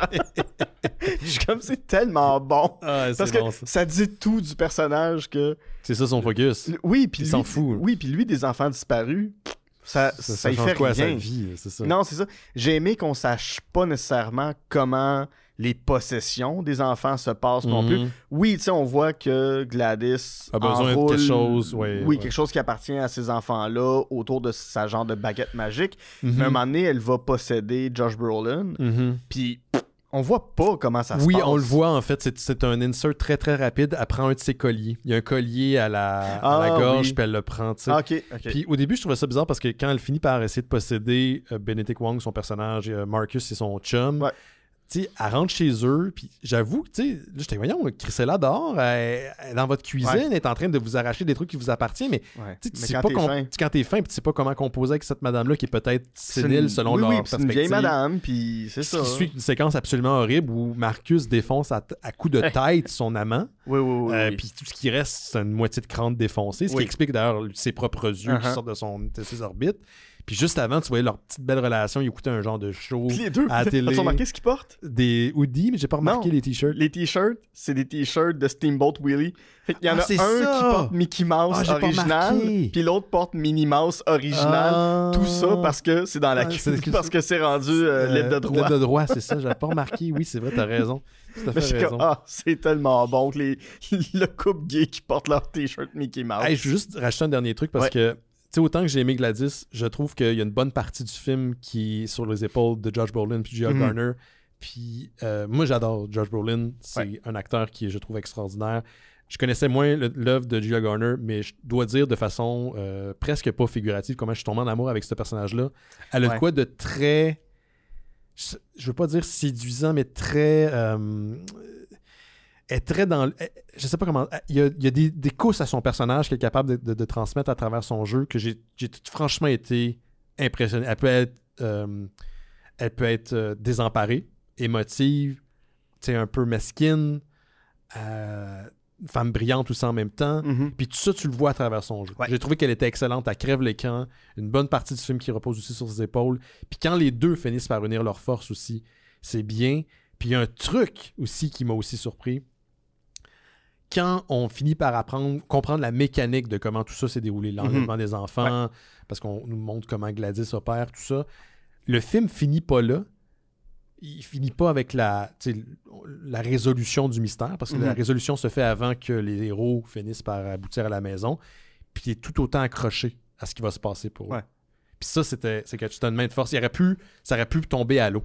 J'ai trouvé que ça finissait très très bien. Oui, puis je voulais juste moi rajouter une dernière affaire sur la finale, la fin du film, où une fois que Gladys se fait bouffer par les enfants, tu penses que les enfants vont se mettre à hurler, pleurer parce que le sort est levé, est rompu. Et non, ils sont encore sous un espèce d'effet magique où ils ne retrouvent pas leur conscience. Pas complètement. Parce que la magie, c'était Gladys qui l'avait dans sa baguette. Et il y a cet enfant-là qui revient avec la narration, qui dit... Et les parents aussi de Alex qui sont encore sous une espèce de... dans un état catatonique. Sont capables de le prendre dans leurs bras, mais sont plus capables de rien dire. Ils sont légumes. Ouais. Mais eux, ça fait trop longtemps, je pense, qu'ils sont sous l'emprise, parce que la narratrice dit aussi... Les enfants, certains ont recommencé à parler. Fait que tu comprends qu'avec le temps... Mais dans quel état est-ce qu'ils vont être capables de parler? Est-ce que ça va être des phrases? Fait qu'elle a quand même détruit la vie de tous ces enfants-là, de toutes ces familles-là. Ça le dit, Alex a déménagé, mais jusqu'à la fin des jours de ses parents, il va être obligé de les nourrir. Plus nécessairement avec de la soupe, mais à la cuillère. Il va falloir qu'il les nourrisse pareil. Ce qui m'a bouleversé, j'ai trouvé ça. J'ai trouvé que c'était une finale. Je trouve ça tellement rough, cette idée-là. Ouais. Puis... Tu voudrais que l'histoire se conclue. Oui, c'est drôle puis- parce qu'on voit comment on peut rompre le sort. Ouais. On nous montre. Fait que t'as l'impression qu'Alex, le petit, va faire... Puis c'est Alex qui est témoin de ça. Ouais. En mettant la baguette dans de l'eau, dans un bol d'eau.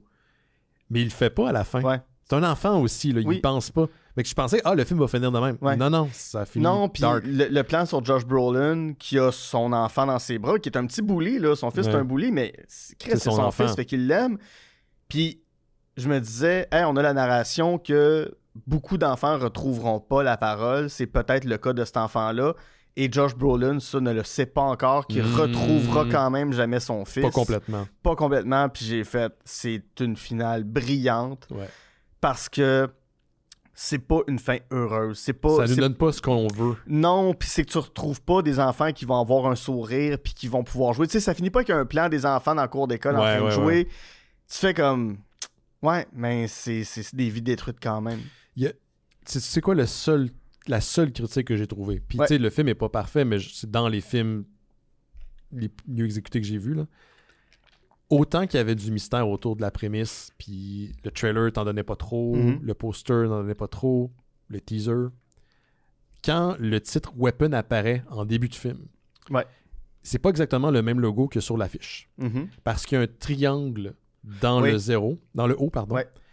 Et là, tu comprends qu'il y a un enjeu mystique à tout ça. Il y a un aspect mystique à l'histoire, puis j'aurais préféré qu'on me le donne pas. Ah, ouais, ouais. Je pourrais être complètement surpris. Moi, pour vrai, parce que je m'y connais pas tant en trucs de sorcellerie puis tout ça. Moi non plus, mais ça, je l'ai comme deviné. Non, ça, tu vois, je l'ai pas vu. Ok. J'ai fait, c'est quoi? Puis même à la fin, dans le générique, on a ce logo-là Mhm. qui s'agrandit de plus en plus. Puis Mhm. c'est comme, ça servait à quoi, ça? Il y a une référence magique. Ouais. On comprend que... Puis tu sais, je pensais que, en fait, comme on nous le montrait dans le logo, qu'il allait avoir un lien avec une certaine trinité dans le... Ouais. Il n'y a pas ça là, dans le rituel magique, là, on voit pas ça du tout. Fait que je trouvais ça bizarre qu'on l'a montré. Puis tu sais, c'est une faible critique là, par rapport au Ouais. reste. Là. Sinon, c'est un Ouais, film... ouais, mais c'est un très- film exceptionnel. Allez voir en salle. Oui. Moi, mon expérience cinématographique a été très concluante. J'ai vraiment aimé ça. Bravo, gang. On n'est pas obligé de checker son sel à chaque 2 minutes. Bravo.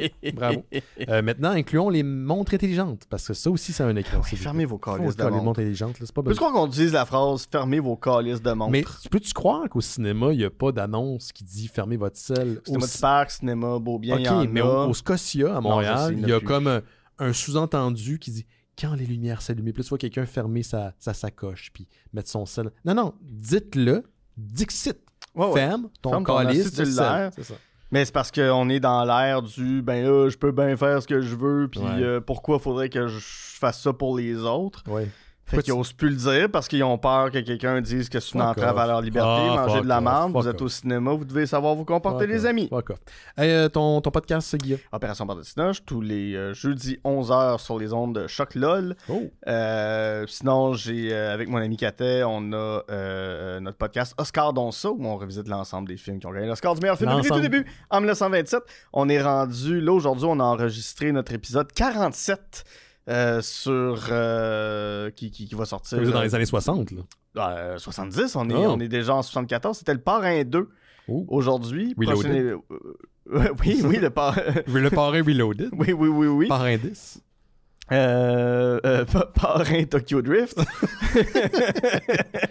Mais non, c'est ça, là, on s'en va. Le prochain, c'est Vol au-dessus de Nid Coucou. Après ça, Rocky. Et Wow. l'année de Rocky, c'est aussi l'année de All the President's Men. Fait qu'on va un peu consacrer l'épisode aussi au Watergate parce que Ouais. ça prend beaucoup de place, le Watergate. Très complexe à comprendre. Je sais même pas si ça va être peut-être un épisode Et puis, il n'y aura bonus. pas eu après de conflit ou de crise à la Maison-Blanche aussi Jamais. grosse que le Watergate. Plus jamais. Plus jamais. C'est la pire affaire Non. qui s'est passée. Non. La Maison-Blanche a été sauvée par, disons, mots. Excellent. Pour les gens qui veulent nous rejoindre ce dimanche, ça va être à partir de 13h au Fun Hub de Montréal, au 733 rue 4 Cart. Je sais pas 4 regarder- 4 Cart, je sais pas regarder de ce mot-là. à Montréal. Donc, c'est gratuit. On est accueilli par Sébastien Coulombe. C'est ça, Sébastien Coulombe. Je disais Sébastien Ouellette tantôt. C'est Sébastien Coulombe, un auditeur de longue date des Mystérieux Étonnants.